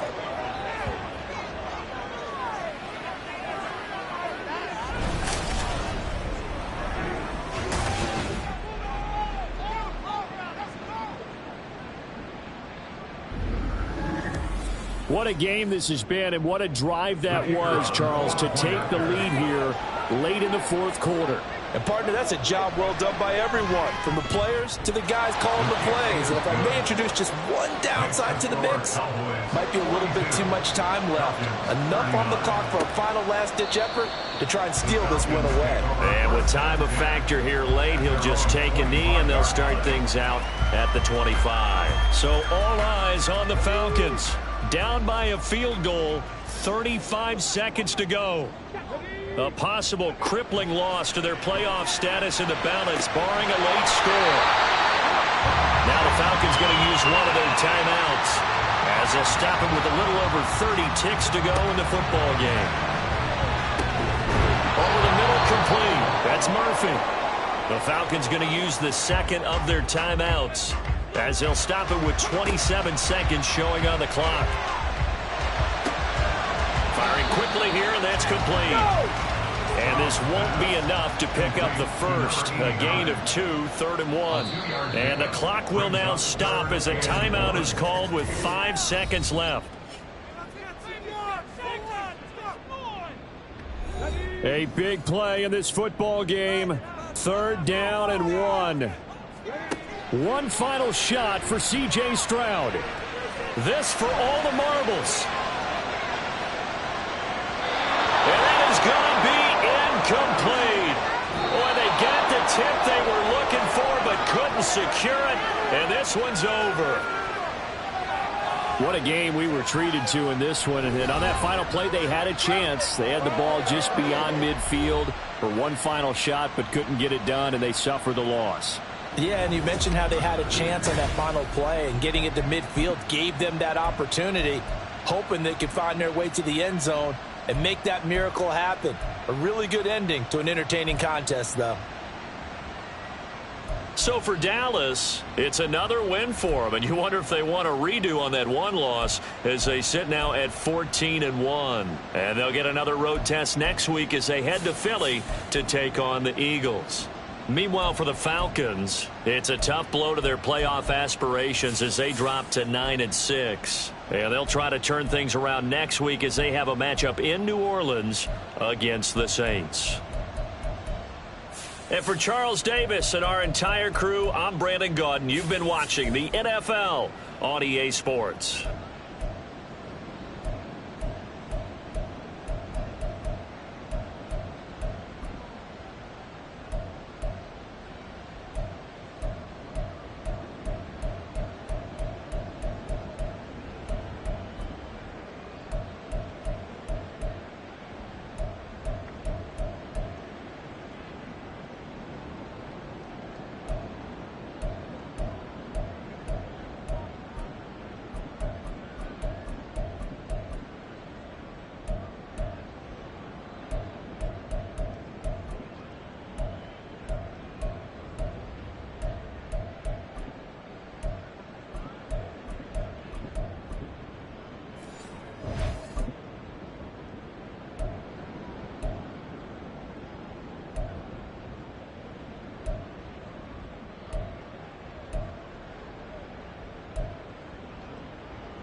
It's Week 16 of the NFL, and we'll get to see the Eagles' superstar wide receiver.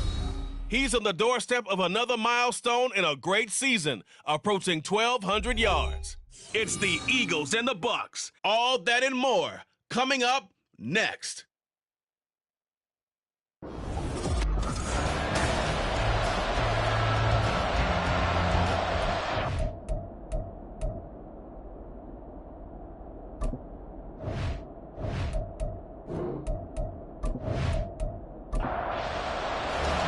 The holiday season is upon us. We've got the gift of the NFL as we're underway here in Week 16. Taking it about the 1. And the tackle going to be made right there at the 25-yard line. So now here comes the Eagles offense as they get ready to take over. They'll be led out by the 7th overall pick in 2018 from Wyoming. It's Josh Allen. And they are in rhythm on offense because of him. I mean, right now he's got everything going the way he wants to, finding the receivers the way he wants to, looking over defenses. No interceptions is the number I lock in on. The 4 touchdown pass isn't so bad either. Yeah, what a game. And this is going to be an Eagles first down as he's got this past the 35 to about the 37. We use the word relentless a lot with guys who are aggressive on the field. In this case, it really fits, doesn't it? How about his ability to break tackles and his feet never stop moving? They will get 4 yards here on the first down run, and that'll make it 2nd and 6. The numbers for him from a week ago: 25 carries, 71 yards. And when he went over 1,000 yards last week, you know what it did for their offense? It gave them a true identity because everyone's going to talk about this. The offensive line's going to take pride in it. Of course, the guy carrying the football will. But how about the coaching staff? When they go in and talk contracts, when they talk to reporters, hey, we had a 1,000-yard rusher this year. That means something in today's NFL.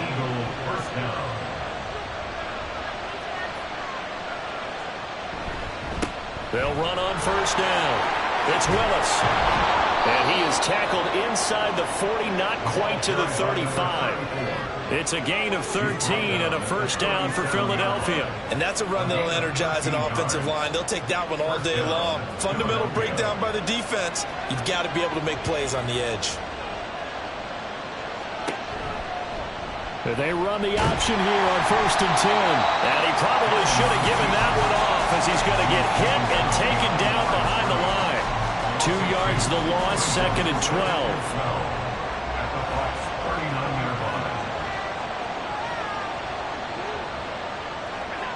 Throwing now is Allen. Incomplete into the hands of Fowler. And this is going to lead to another first down as the tackle's made at the Bucs' 22-yard line. 17 yards on the pickup there, and the drive will continue. Good job there to locate his tight end, Charles, in the middle of the field.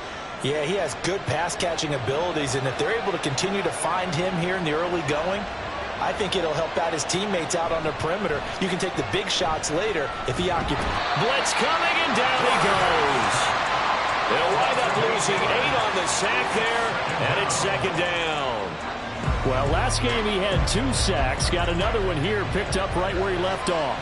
Brandon, he spent the entire offseason working on new moves, new techniques, trying to add to his arsenal of pass rush moves. Certainly paying dividends in what we've seen so far. And he stopped right at the 25 after a gain of 5. This now play number 9 on the opening drive, but it's 3rd and long. So the shotgun snap to Allen. Oh, it's intercepted. A drive killer there. And the Buccaneers are going to have it here at their own 15. Well, that is a quick lesson on how difficult this defense is to throw against. An interception on their initial drive of the ballgame. Now we know why their offensive staff spent the entire week awake trying to prepare for this one, because you can't totally shy away from throwing the football. But at the same time, you're looking at them and going, where are the weaknesses? How are we going to move it? One of the top defenses in the NFL for a reason. We just saw one example right there.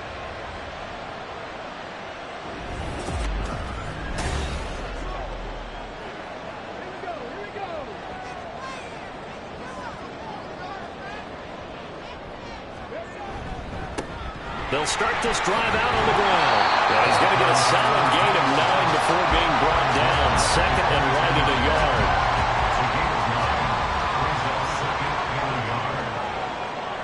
In motion left here, one of their tight ends. Now the first carry here for the running back. And he'll get this up to the 34-yard line. 10 yards there and a Buccaneer first down. For a lot of guys playing this game, there's no better feeling than running right through a tackle. He's able to lower his center of gravity and churn his legs for a really nice pickup. And he can't find anywhere to go with it, and he goes down. Multiple players combined for their team's first sack of the game. So after the sack, here's 2nd and 14.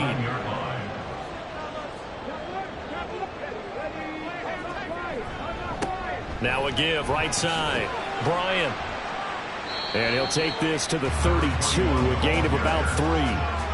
You look at this Eagle defense. Against the pass, they're hoping to trend in the opposite direction because right now they're ranked number 26 in the NFL. Defending the pass has not been one of their strong suits throughout the season, but they have any hopes of making waves in January, they've got to improve in this area. Now throwing on 3rd down there, but he cannot connect. Brandon, we saw these defenders flying to the football in their win last week, and nothing has changed. They're still moving around quickly and forcing incompletions. And he punted 3 times in the loss last week as he sends this one away. With it is Brown. They'll call this a 41-yard punt, 7 on the return. And it will be Eagles football, 1st and 10. So back onto the field, here come the Eagles for their 2nd drive. Remember last time out, they threw the interception on their first drive. Good news, their defense backed him up, so it's still 0-0 here as they begin their 2nd possession. Yeah, and one great way to judge a defense, how do they handle what we call sudden change? When all of a sudden, you know, it goes against their offense and they have to run out in the field and try and put out the fire. Give this one great kudos for getting out there and not letting that interception lead to points. Excellent job by them defensively. Oh, Allen cannot get away, and down he goes. They'll wind up losing a full 9 yards here on the sack. Now it's 3rd down. And this is what you've got to do against a quarterback like him. You've got to keep him in the pocket and not let him get to the perimeter, because once he gets outside, that's where he can really hurt you.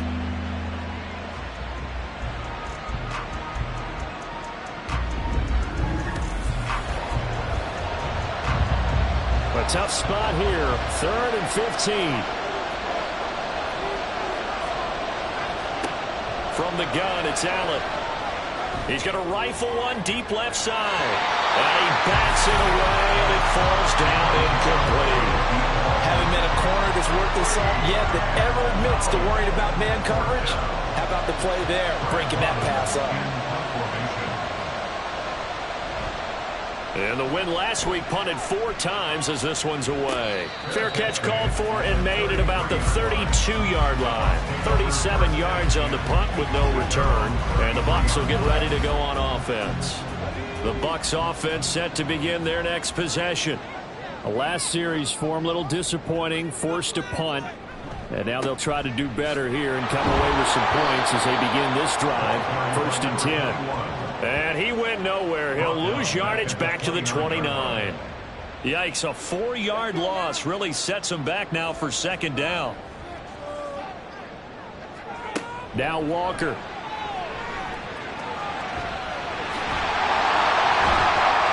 And he'll bring it up here to right at the 40-yard line. A nice job of eluding the pressure there, scrambling for 11. 3rd and 3. Now Walker. And unable to connect. If he had caught it, it would have been a 1st down. Instead, it's 4th. How about that? Red man coverage and decided to test them early. But they proved up to the task and forced the incompletion. 44 on his first punt, and this is a good kick as well. Fair catch signaled for and taken at about the 15-yard line. A 41-yard punt there with no return. And the Eagles will have it, taking over 1st and 10.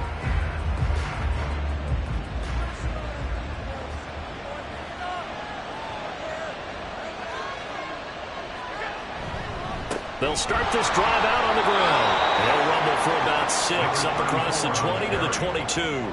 A quick burst there, and he nicely bit off a pretty decent gain.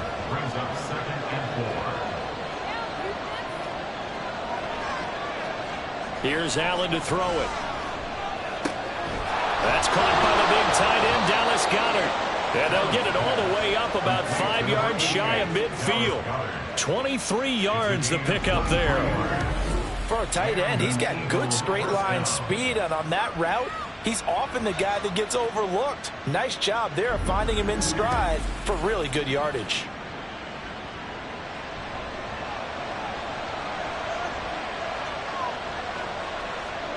Allen now on first down. And that went too far in front. He couldn't reel it in. It's incomplete. The Eagles hit 11-3 on the year. And they're coming on a pretty good roll here. Winners of 3 straight. And I thought that they played pretty well last week. Their execution, their discipline, their resilience, all on display in that victory. They do get a yard there, but only a yard. Leaves them with 3rd and 9 looming. Here's Allen. It's caught inside the 25. He's going to go out of bounds, but he takes this one down just shy of the 20. And a big 32-yard play on 3rd. When they've needed a play this year, he's certainly been the guy to deliver it. As this season has gone on, he's been awfully consistent and sometimes spectacular. So the big play gets him all the way down to the outskirts of the red zone here for 1st and 10. They'll try the left side. It's Willis. Credit him with a 1-yard gain there to make it 2nd and 9. No doubt about it. A really nice job there by the defense, not allowing him to get to the perimeter. But that means your defensive ends, your outside linebackers, the guys that you pay big money to sack the quarterback, they also have to have interest in the running game as well. And they did a nice job there holding the point of attack and not giving ground. Now play number 8 on this drive, and they need 9 yards to pick up the 1st on 3rd. Allen now looks to throw. And this is caught. Touchdown, Philadelphia. A great play there. His 6th touchdown of the season. And the Eagles are on the board first here on the road in Tampa. Well, these guys have won 3 straight ball games and another good start to this one out to the 6-0 lead. And I've talked with so many different coaches, as have you, along the way, and they always talk about winning streaks and the mood of a team and how much easier it is to actually prepare during that time. Guys are sharp, guys are focused, everyone's feeling good, and we're seeing it early in this one. Extra point by York is up and good. And that makes the score 7-0. From a yard or 2 deep, here comes a return. And ultimately cannot get this out to the 25-yard line as he's dropped at the 23. Back now comes Tampa Bay. They've shown precious little here offensively thus far as they try again with a 1st down now. Walker now. And he's got his man on the out route. And he's taken down but able to slip across the 35. So from the 36 now, 1st and 10. They'll bring a receiver in motion right. On 1st down, it's Bryant. And space tough to come by there as he'll get maybe a yard to the 37. After 1, 7-0 on EA Sports. 2nd quarter now in Tampa Bay. It's the Buccaneers in control of the football. Now 2nd and 9. As they've got it as we resume action. Here's Walker. And this will be caught by his big wide receiver. And that'll be good for 8 yards to the 45. A yard all they need, but it's 3rd down. Now a handoff up the middle. Bryant, and he brings this up to the 46. Good enough for the 1st. Yeah, they really needed to get something going, didn't they? They had punted on the last 2 possessions. The running game starting to come to the front for them, providing a nice pickup there to keep this drive going.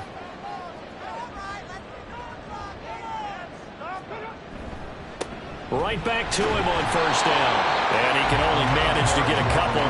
2nd and 8 coming up. This is 2nd and 8. Certainly a nice job there by the defense rallying to the football and getting him on the ground, but I think the play gets made by the defensive front because if they can't get upfield, their job is to go ahead and get low, almost get into a ball sometimes, stack things up, and make it difficult for the runner to find a hole. This offense finding its legs now. Here's another 1st and 10. They'll keep it on the ground. It's Bryant. Nothing doing. Barely able to muster a yard to hit the 35. From the 35, here's the 2nd and 9. To throw is Walker. And he's going to go down. They get to him back at the 40. Damone Clark fought his way through and buried him behind the line. 9th play of the drive now on 3rd and a country mile. To throw is Walker. Over the middle, it's complete. Well, this is going to depend on the spot, but it's not a very generous one. He looks to be about a yard or so short. The field goal unit's going to stay put on the sideline. They're going to go on 4th down here. They'll try and run for it. And he will have a 1st down at about the 21-yard line. We kind of looked at each other as they decided to go for it, but in the end, great execution, a 6-yard gain, and it all works out. The slot man in motion right. Running game working, they'll stick with it on 1st down. And he stopped immediately there. Officially no gain on the play, and it's 2nd down. Brings up 2nd and 10 at the Eagles' 21-yard line. Now a give, right side. Bryant, and not even back to the line of scrimmage this time as they're on him quickly once more. It'll go as a loss of a yard, so now they deal with 3rd and 11. Backed up here, tough spot, needing 11 yards to pick up the 1st. Walker from the gun on 3rd down. And this pass broken up. And the contact well timed there, and now 4th down. That's a good job there creating the contact to force the incompletion. And now since it's 4th down, that should set up a field goal situation. And a nice sigh of relief defensively to be able to hold them to 3. And this one is right through. And they are on the board, but still trailing. It's 7-3. So, Charles, they are on the board after that kick. So 3 drives, 3 points. Obviously not the start that you were hoping for, but they're able to erase that 0 off the scoreboard. Yeah, I guess what you're saying is a point of drive is not what offenses are striving for by any stretch.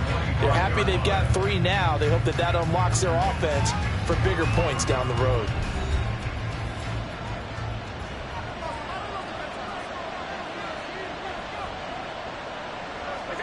Throwing on 1st down is Allen. A throw left side here taken in by Driver. A big change in field position there. That's 40 yards on the catch and run. And the offense is saying to itself right now, if only they were all this easy because he was wide open. And once he made the catch, plenty of room to work his way downfield. That was a breakdown on the defensive side of the ball, one that they want to fix immediately. So that changes things a bit. Here's a 1st and 10 all the way down at the 35. Allen. He's got this one complete to Fountain. And he is going to lose yardage here. That one unable to develop, never got going. A loss of a couple, and it's 2nd down. We'll put that one in the win column for the defense. Trying to contain tight ends in the passing game is so difficult nowadays, but they did in a big way there. On 2nd down, it's Willis. And he'll be taken down at the 33, a pickup of about 4. Well, if you're a football guy, that's a pretty run because everyone is in sync right there. Obviously, the guy carrying the ball, but how about the people up front? Leverage, athleticism, they created some nice space for him. That is caught. And this is going to lead to another 1st down down as the tackle's made at the Bucs' 12-yard line. Great way to convert on third down there. 21 yards the play. And a good quarterback facing zone coverage. If he has just a little bit of time to survey the scene, that's what's going to happen. No doubt about it. If there's no pressure, he's going to continue to pick them apart because he'll have all that time to find someone open downfield. You can only cover for so long. So maybe they want to go to a zone blitz scheme, get a little bit more pressure. Remember when Carolina did that against Denver? They lost the game ultimately. They dropped the defensive end out, and he ended up with an interception in that game in Super Bowl 50. Maybe some sort of scheme like that to try and get more pressure at the passer. And he's in for an Eagles touchdown. A great effort there with his 4th rushing touchdown on the year. And the Eagles are able to extend their lead. But just power football there down near the goal line. Give it to him. He's able to push his way across. Yeah, they went heavy there. Sometimes you have those big offensive linemen come in, have to report like they're eligible. But all they're doing is getting a good stance, blocking, and getting their runner across the goal line. Extra point by York is up and good. And that pushes the lead up to 11. Buccaneers 3.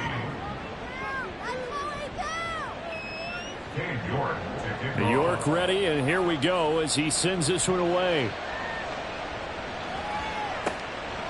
And this will be a touchback, so they'll bring it out to the 25. Well, time to get another look at this Buccaneer offense.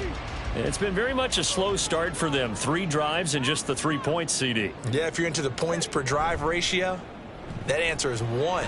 And that's not going to get it done in a ball game.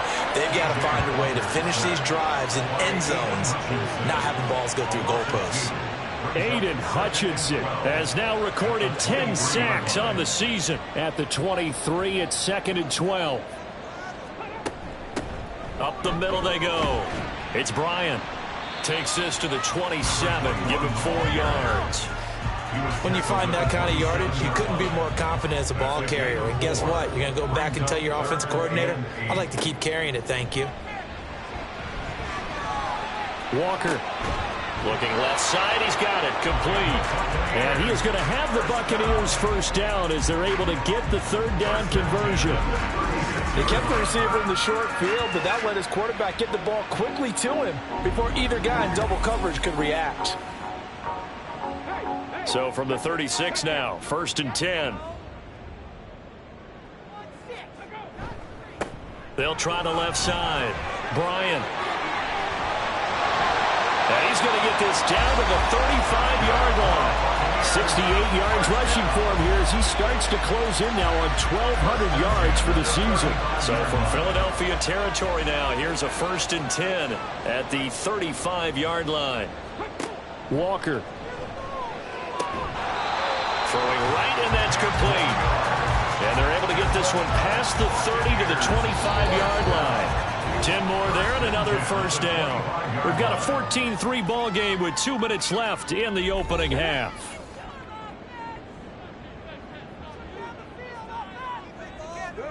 On 1st and 10, Walker.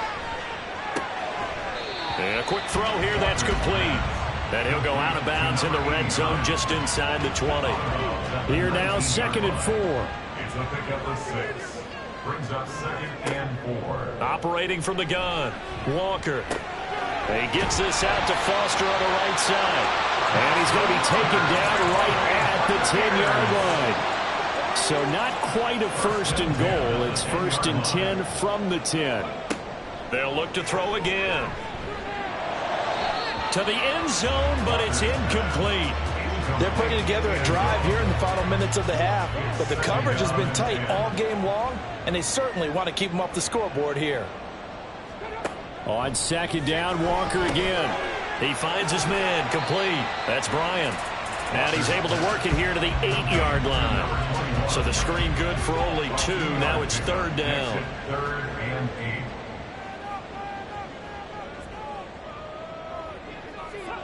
They'll stick with the passing game as he looks to throw. This is caught. And in for the Buccaneers touchdown. From 8 yards out. And the Buccaneers get a late score here in the final minute of the first half. I think everyone in the league talks about finishing, don't they? Doesn't matter whether it's a quarter, a half, a game, a series, whatever. But they're finishing the first half in fine style, putting that one in the end zone. They did, and they didn't leave much time on the clock either. Well done. Extra point attempt to follow here.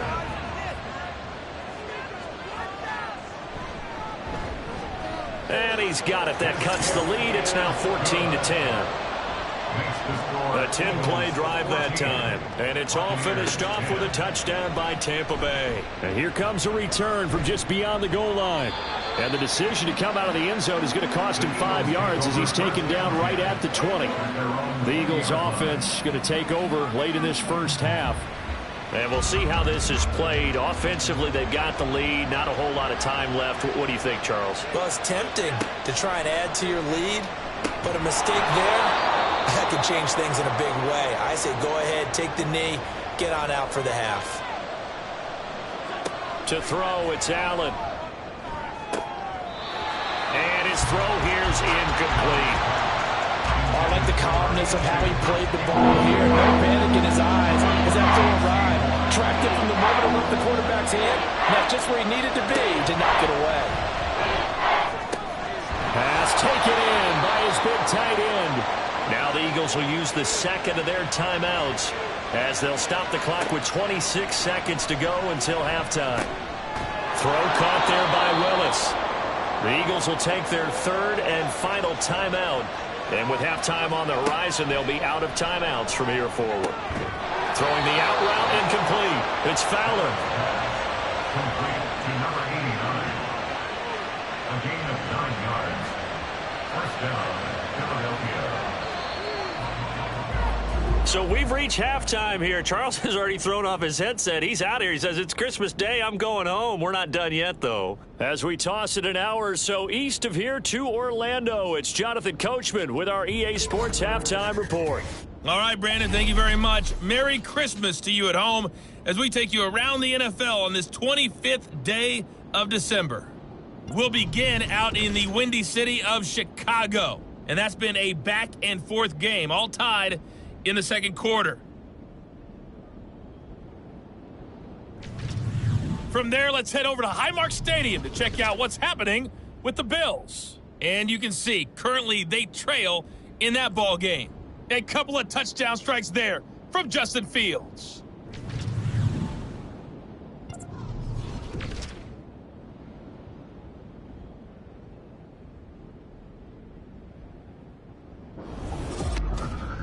This has certainly been a fun one to watch so far. We knew this was going to be a battle, and we have not been disappointed. This is the kind of game that could wind up hinging on which side can play mistake-free football the rest of the way. Okay, Coach. Yeah, adjustments likely going to play a big role in this third quarter in what's been a tight contest so far. And no fireworks to start the half. This will be a touchback. Out come the Buccaneers. They'll have it first to start in the third quarter.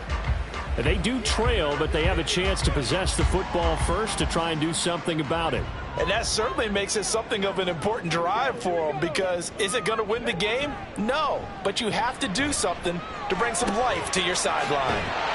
And from the 25, they work this to the 29, a gain of 4.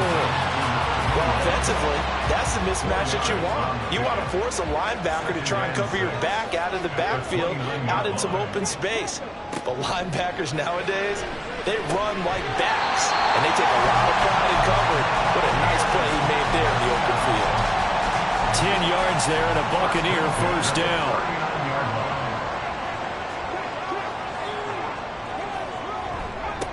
Now a handoff up the middle. It's Bryant. Nowhere to go that time. He maybe got a yard up to the 40. Ball on the 40 now. Here's a second down and 9. Operating from the gun. Walker. It's a short one here, complete to his tight end.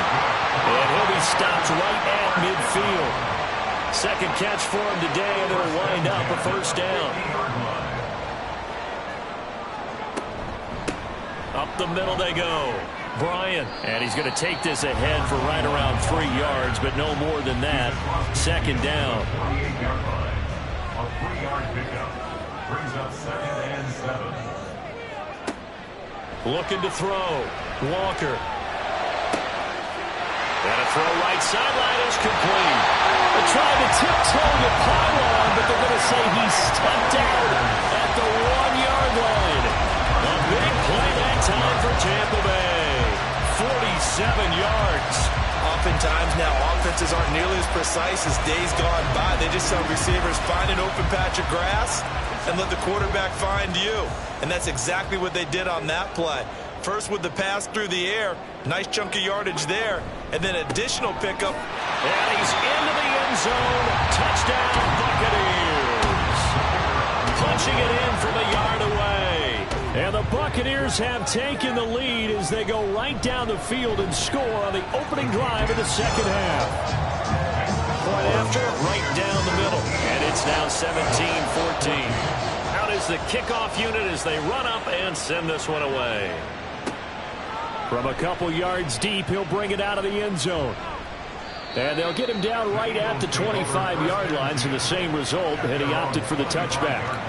So here are the Eagles now as they get set for their first possession of the second half. And Charles, it feels like we're set up for a good second half here. Came out of the locker room, one-score game. Now the lead has already changed hands. Well, this offense, they've got an opportunity right now to take that lead right back. Yeah, it feels like you're going back and forth, almost a little bit like a tennis match, right? And we're just, our heads just keep moving. Which side has it? Which side's going to score? How are they going to go out doing it? A little bit of a challenge for each side, trying to match each other. Here's Allen. Looking left side, and he's got a man. That's Edwards. And he's going to be taken down. Plus, there's a penalty flag in the backfield. They may get 15 more on top of this. So, roughing the passer penalty, never one that you like to see. Not at all, and especially when you're in that final push of the season. You can't afford to get your quarterback hurt before the playoffs roll around. And we know they'll be here before you know it. Well, he rifles one, and that's going to be intercepted. Picked off by J.C. Horn. And the Bucs are going to get the football here at their own 40-yard line. And you can't say enough about our man making the interception right there, Brandon. It's his 12th year in the league, and you told me before the game that he still got it, and he does. What a play that was to come away with the football. So out come the Bucs now. They'll start at the 40, so great starting field position following the interception. The Buccaneers in good field position here to start out 1st and 10 at the 40. Off the play fake, Walker. He finds his man, complete. That's Bryant. And he'll be out of bounds after getting this one across the 40. From the 43, here's second down at 7. Brings up 2nd and 7. Back to throw. Walker. Throw left side, complete to Foster. So 5 yards here, 5 on the play. And this will wind up being a 3rd and 3. 3rd and 3. And they'll try and run the option to pick it up. And he's going to have a first down as he's brought down at the 44-yard line. That'll go as a pickup of 8. And this is one of those plays that if you can use it to keep the chains moving, it's a good play. And not only that, it tends to tamp down the pass rushers because they have to recognize this play and stay at home. The quarterback uses it well. Read option, keeps it, and picks up a first down with some nice running. 2nd and 5. Brings up 2nd and 5 at the 39-yard line. Looking to throw. Walker. That's Foster hauling it in over the middle. Give him a gain of 5 on the completion. And they'll be faced with a 3rd and inches.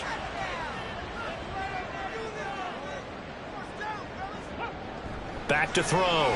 Walker. Able to find the open man. That's complete. And he's going to have the Bucs first down as they're able to move the sticks with a gain of 4 on 3rd and inches.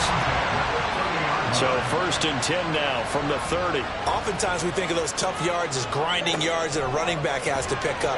How about the tight end there picking up the first? Touchdown! A great play there. 30 yards. And the Bucs are able to stretch out their lead.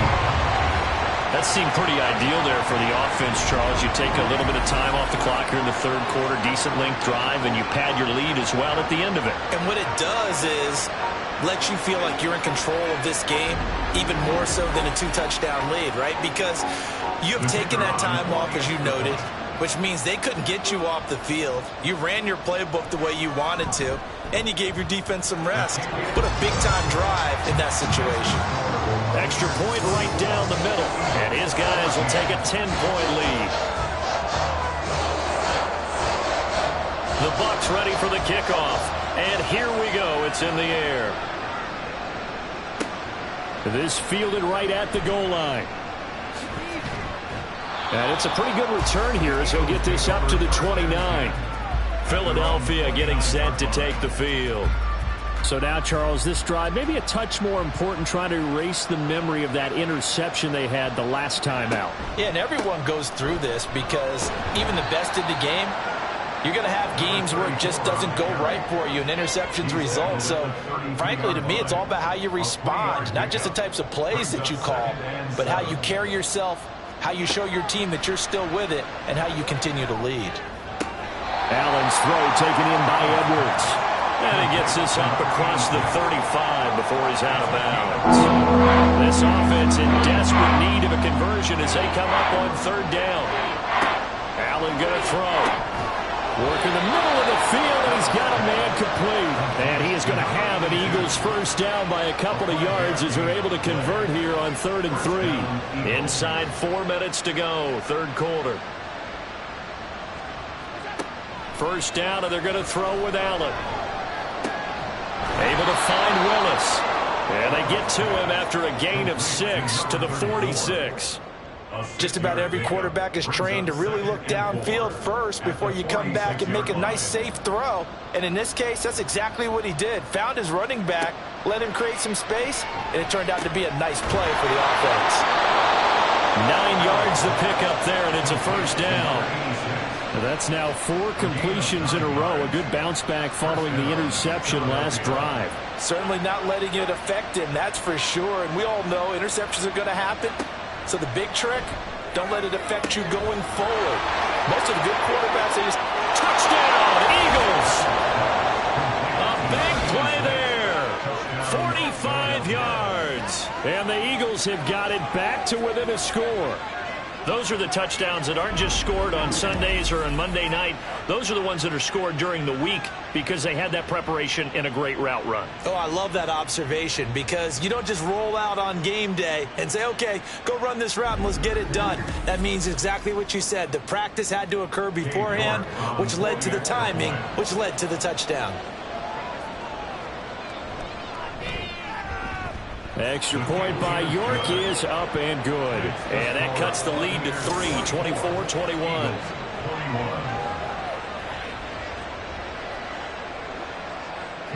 York ready, and here we go as he sends this one away. And he won't return this one. He'll go down to a knee, and they'll start at the 25. The offense ready to go, and again, it's P.J. Walker at quarterback. Last series, the ball never hit the ground. 6 of 6, touchdown pass, so whatever he did then, do it again, right? Yeah, it reminds me a lot of when I watched the best quarterbacks throw 7-on-7 or even routes versus air. They're accurate, the receivers catch it, the ball never touches the ground. Or if you want to take it to basketball, a well-executed fast break, right? Pass, pass, pass, finish at the rim, basket. Yeah, ball never hits the ground there either. Walker now on second down. He finds his man, complete. It's Carroll. Now whistles and a stoppage here. Looks like one of the Eagles is in some discomfort out there. Always unfortunate to see an injury, especially this close to the end of the regular season. We'll step aside. A first down throw for Walker. And he's got his big wide receiver complete. All that practice time came to fruition on that play. All those timing routes that they work on through training camp, OTAs, mini camp, and just regular season, they got it done on that one. An outcut, ball was delivered, and picked up the completion. And he has another first down as they'll get the ball down to the Eagles' 30. 23 yards to pick up there.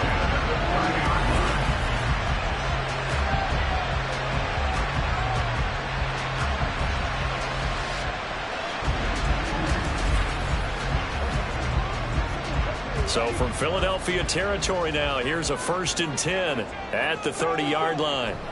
Now Walker throwing the out route incomplete. That's Foster. And inside the 20 before he's brought down. Consecutive catches for him. That good for 11. And Walker now to throw on 1st down. And that one off the mark behind him. Incomplete. I would describe the way that he's played today as mature. He's already moved on mentally from that incompletion, and he's more than ready to throw his next pass downfield. And he can't find a receiver, and he's brought down.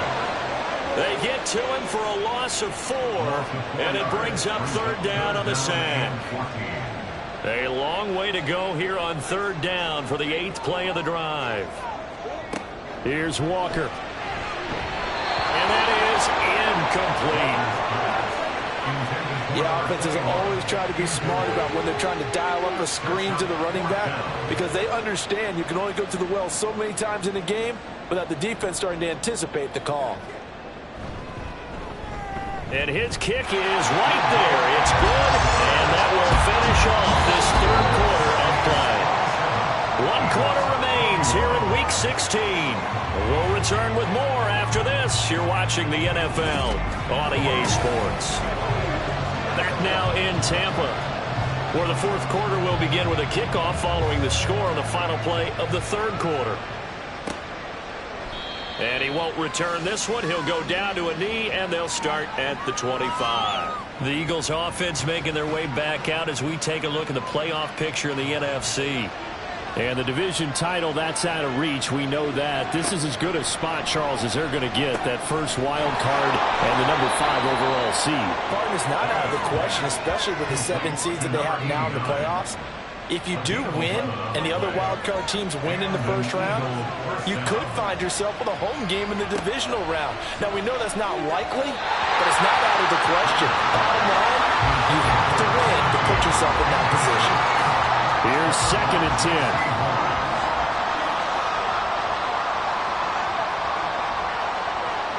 Throwing now is Allen. And that is incomplete. Had an open man that time and ended up putting a little too much heat on it, don't you think? Absolutely, just needed a touch more air under it. Instead, he fired an absolute bullet. Throwing is Allen on 3rd. And he'll have it past midfield almost to the 40 before being taken down. Josh Allen, very athletic at 6'5", showing the versatility, picking up the first on the scramble. They're not out of it yet, but in order to come back, they need him to play clean football the rest of the way. He makes the correct read there, passing on challenging a blanket coverage and getting the first down with his legs instead. So from Buccaneer territory now, it's 1st and 10 at the 41. Allen's throw is complete, and he's going to be down at the 35. Gain of 7. It's a gain of 7. Brings up 2nd Now and 2nd and 3. At the 35-yard line. Allen now looks to throw. He finds his man, complete. It's Bradley. And this is going to lead to another first down as the tackle's made at the Bucs' 25-yard line. First down, Philadelphia. To the air, Allen. Oh, what a heck of an effort there as he'll make the diving catch. Back-to-back receptions for him, and it's another first down. And here we are in the 4th quarter, partner, and watch them drive for what would be a go-ahead touchdown. And you and I both know this is where you need a quarterback who can keep his cool back there. Not just for himself, but to keep the rest of the team relaxed too. They'll try and run for it on 1st and goal. And he's in. Touchdown, Eagles. A 3-yard touchdown run. And the Eagles are an extra point away from going back on top here in the 4th. Well, solid blocking up front from the guys on the offensive line allowed him to get in for the touchdown. Yeah, some might say that the guys on the offensive line were in concert. I used to have a coach who called it marrying up, meaning when you get on a guy, you just stay right there. Each guy has his own assignment, That allowed the runner to make the big move towards the end zone. A very important extra point there, up and good. And they have taken the lead here in this fourth quarter.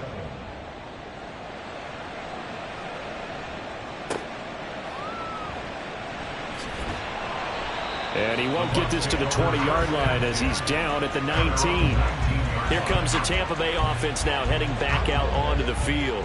And they will be looking to answer the touchdown their defense just surrendered. Still a good chunk of time remaining here in the fourth quarter and a chance to regain the lead in a tight one. And now a throw on first down there, but it's incomplete. Now a 2nd and 10.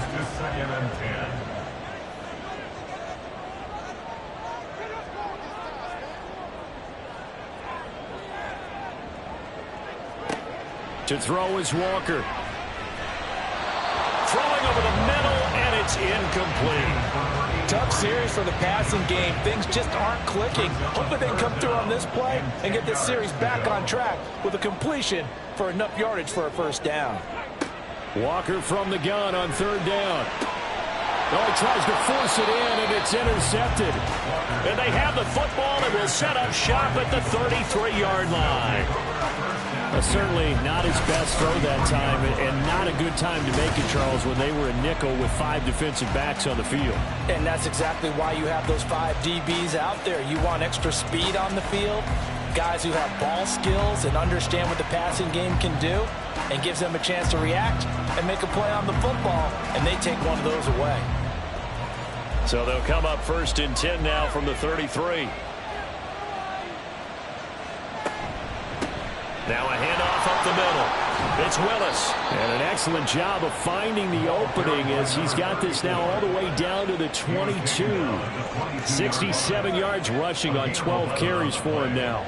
And an Eagle first down. Allen off the play fake. Throwing left side, it's complete. And all the way down inside the 5 to the 4. 18 yards there, and it'll be a 1st and goal.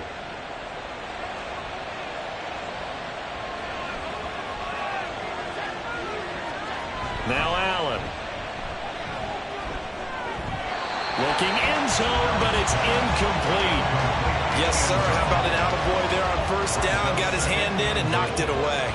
Line of scrimmage, again the 4-yard line. 2nd and goal. Here's Allen. And Goddard's got it. Touchdown, Eagles. 4 yards on the touchdown grab. And the Eagles get an important score there to extend their lead here in this fourth quarter. And down near the goal line here, they're able to throw it in. And the key word, quick. Quick hitter. Out of his hands fast, into the receiver's hands even faster.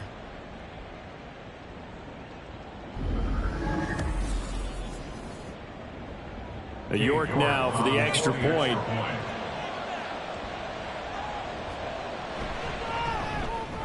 And with that, the lead is up to 8. So that drive, 4 plays. And the drive was all finished off on the touchdown catch by Dallas Goedert.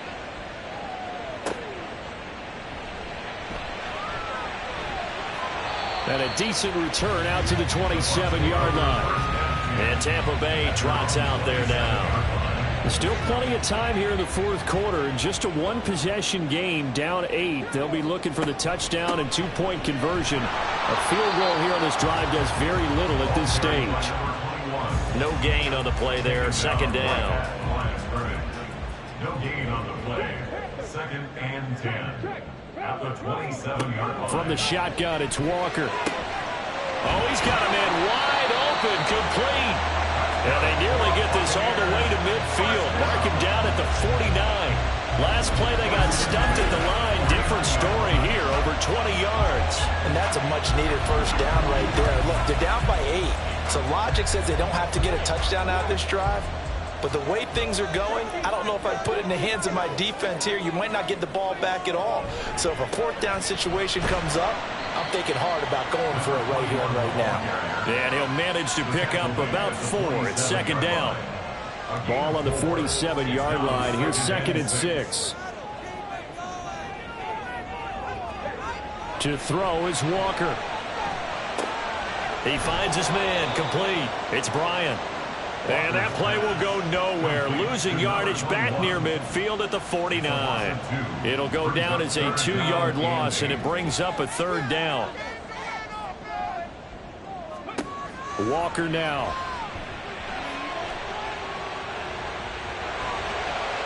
And he will slide down with the 1st down for the moment, but a penalty flag on the field. Offense. Well, your QB's been sacked 4 times in the game already, and they're the holding goal. And you know darn well the offensive line coach is frustrated and upset that he's been hit that many times already. He doesn't really care that they hold now. Just don't let him get hit anymore. Buying time to his left. So no sack. He gets back to the line of scrimmage, but it will still bring up a 4th down. Late in the game, he's certainly doing everything in his power to buy time for his guys to make a play. But in this case, he's surrounded, and all he has room to do is to get back to the line of scrimmage. Here comes the Buccaneers punter now, as he'll come on to kick this one away.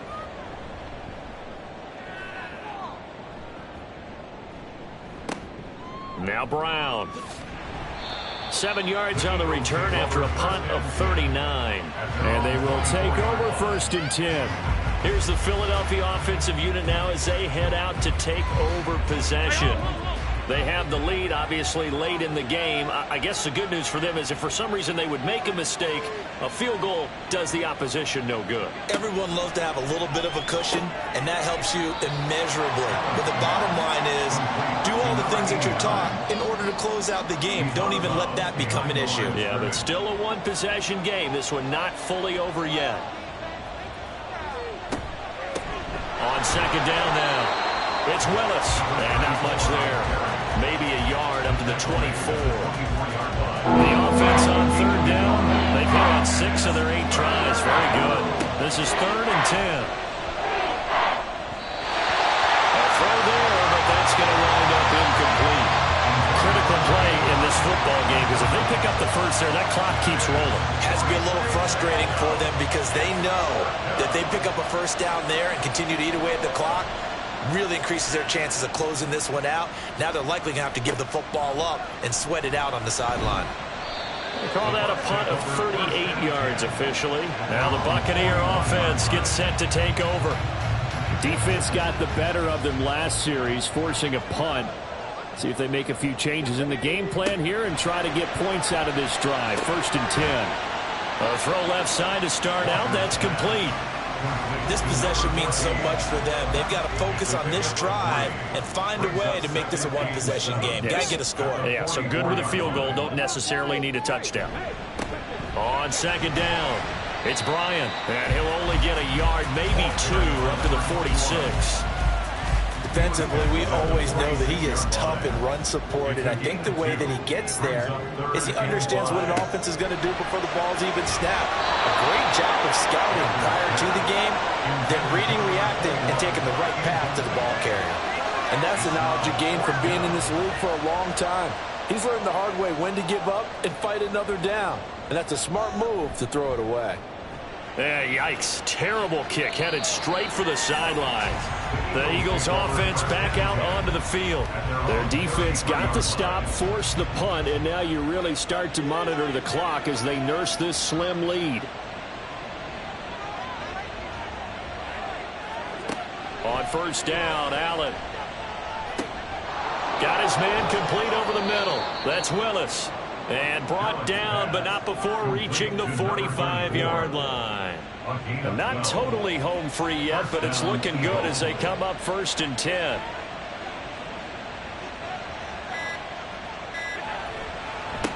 They'll try the left side. Willis. And some room to maneuver. And he is out of bounds, but not before he's inside the 30. 94 yards rushing for him now as he has been tremendous all day long. No doubt those are the types of carries they're looking for here, Charles. The lead in the 4th quarter. This is when coaches that have a reliable running game, they breathe a little easier on the sideline. Yeah, they love the idea that they can take the air out of the football at this point of the game. That means they're really counting on that offensive line, counting on the runners taking care of the football. Because you're going to tell your quarterback, hey, no time to be a hero. We're not going to throw it here. Just eat up that clock. And if you have the ball, they can't score. Fourth quarter, down to the final 2 minutes. And we've got a one-score game from the 24 now. Here's 2nd and 6. They'll try and run some clock here as they keep it on the ground. And now we'll see a timeout used on defense as they stop it right out of the break with 1:57 to go in the ballgame. Allen to throw. Throw left side complete. That's Fowler. First down would have been nice, but now you get to kick the field goal, still go up 2 scores. They tried to get it, though, didn't they? Threw the pass, got the completion just short of the first down. But you're exactly right. Run the field goal unit out there, kick it, put it through the post, go up 2 scores. York able to send this one through. So after 5 touchdowns offensively, hey, maybe it's time to get the kicker a little work, and he's able to connect there. I love that empathetic side of you. You're worried about him getting some action, getting to be a part of the game. Well, he got in and got it done. From a yard or 2 deep, here comes a return. And he will be brought down here inside the 20. Good coverage as he's dropped at the 17. So now the Bucs down by 11. 1:47 on the clock. They're going to need a Christmas miracle to pull this one out as they've got it 1st and 10. And he will find his man on the end route. Complete. Now 2nd and 4. It's a pickup of 6. Brings up 2nd Walker. and 4 at the 22-yard line. He finds his man. Complete. That's Bryan. And they'll bring him down at the 27-yard line. 1st and 10 at the 27-yard On 1st and 10, Walker. Throwing into traffic there, and that's complete. They'll come up now on 2nd down. A 6-yard pickup. Brings up Now Walker. at the 33-yard line. Looking left side, and he's got a man. That's Bryan. And he's going to be out of bounds right at midfield. Clock management definitely critical here if they want to get back in this game. Absolutely agreed. They have to up the tempo in this case, down a couple of scores. Want to make sure they have a chance to win this ball game. Throwing on 1st down, but this one winds up to be incomplete. And let's face it, this defense has had its share of struggles all game long, and they know that they can put it all behind them if they defend well here in the 2-minute drill. Excellent coverage right there to force the incompletion. Walker got a man, and he hits him in stride. And he has another 1st down as they'll get the ball down to the Eagles' 31-yard line. The Bucs going to go ahead and use the 2nd of their timeouts. 1st down, Walker, as they'll stop it with just over 40 seconds to go in the game. And he'll be out of bounds, able to get it down to the 25 there. Here comes 2nd down. Pickup of 6. Brings up 2nd and 4. Back to throw again. Wide open receiver complete. Now we're going to get a timeout. Here's we've got an injured Buccaneer. And not what you want to see this late in the season. Medical staff is going to check on him, and we'll step aside for a moment. Now 1st and goal. And working out of the gun here, Walker. To the end zone, but it's incomplete. A lot of practice time, a lot of thinking goes into 2-minute drills, even on the defensive side. So now you want to make sure the guys understand. Continue to be aggressive, but make sure you're smart in doing so. And he comes back with one complete. And he takes this down to about the 2 before going out of bounds. A lot of tired bodies on that field, but this is a big play, 3rd and goal. Again, he'll drop to throw. And this is caught for a touchdown. So hang on now. Things just got a little bit more interesting here in the final minute. I'm not sure win-win is the proper term here, but it certainly felt like it. They got the touchdown they needed. But if I'm on the defensive side of the ball, okay, you got the touchdown, but it sure took you a long time. Yeah, because offensively, though, you're probably hoping for a 1 to 5 play drive. That one ate up a little more time than they were hoping. You're exactly right, and if you have that 1 to 5 play drive, you actually build up momentum and even more hope. When they had to slog their way downfield, they got the touchdown, but it's almost like, yeah, you know, doesn't feel right. Exactly. And he's got it. So the try for 2 successful. And with it, they're back within a field goal. So a crucial two-point conversion there, but that's just part one of this two-part story that they need to happen here. Yeah, they do need to do a few other things, don't they? They got the two, as you noted. Now they've got to make sure they get the onside kick and hope to get into field goal range and maybe have one last miracle left. Yeah, I guess you're right. It's more than a two-part story. It's a three- or four-part story. So with under 30 seconds to play, this is the game right here. And this is going to be recovered by the hands team. And that should just about put a capper on this one. They had to go for it with no timeouts remaining, though now. This one's as good as over. They gave it an effort. They tried their best, did everything they could to try and get the ball on the onside kick. You're exactly right. They had to try it. It was their only option. And now this game is done. Just take it, kneel, and call it a day. Philadelphia getting set to take the field. And they've got this one in hand. No timeouts remaining defensively, so this one should just be one kneel and then handshakes. Allen down to a knee, and that should just about do it. Partner, they took a knee to finish this one off. To me, that's the only thing they lost in the fourth quarter. How about that comeback? Yeah, trailed coming into the last frame. Got it done, taking the knee. That was an excellent come-from-behind victory, Charles, especially there in the fourth quarter. Both offense and defense were clicking. They're going to feel good about this one. Boy, are they ever, because the deficit they faced certainly wasn't small. They obviously did not give up on that one, and in the end, how about that come-from-behind victory? They'll cherish this one for a while. So for the Eagles, the wins keep coming as this one moves them to 12-3 on the year. And they will head back home next week. Meanwhile, for the Bucs, they fall under 500 now as they drop to 7-8. And they'll get a chance to redeem themselves at home next week. So that's a wrap for Charles Davis. I'm Brandon Gaudin. And this has been a presentation of the NFL on EA Sports. For more, check us out at easports.com. With that, we say so long from Tampa.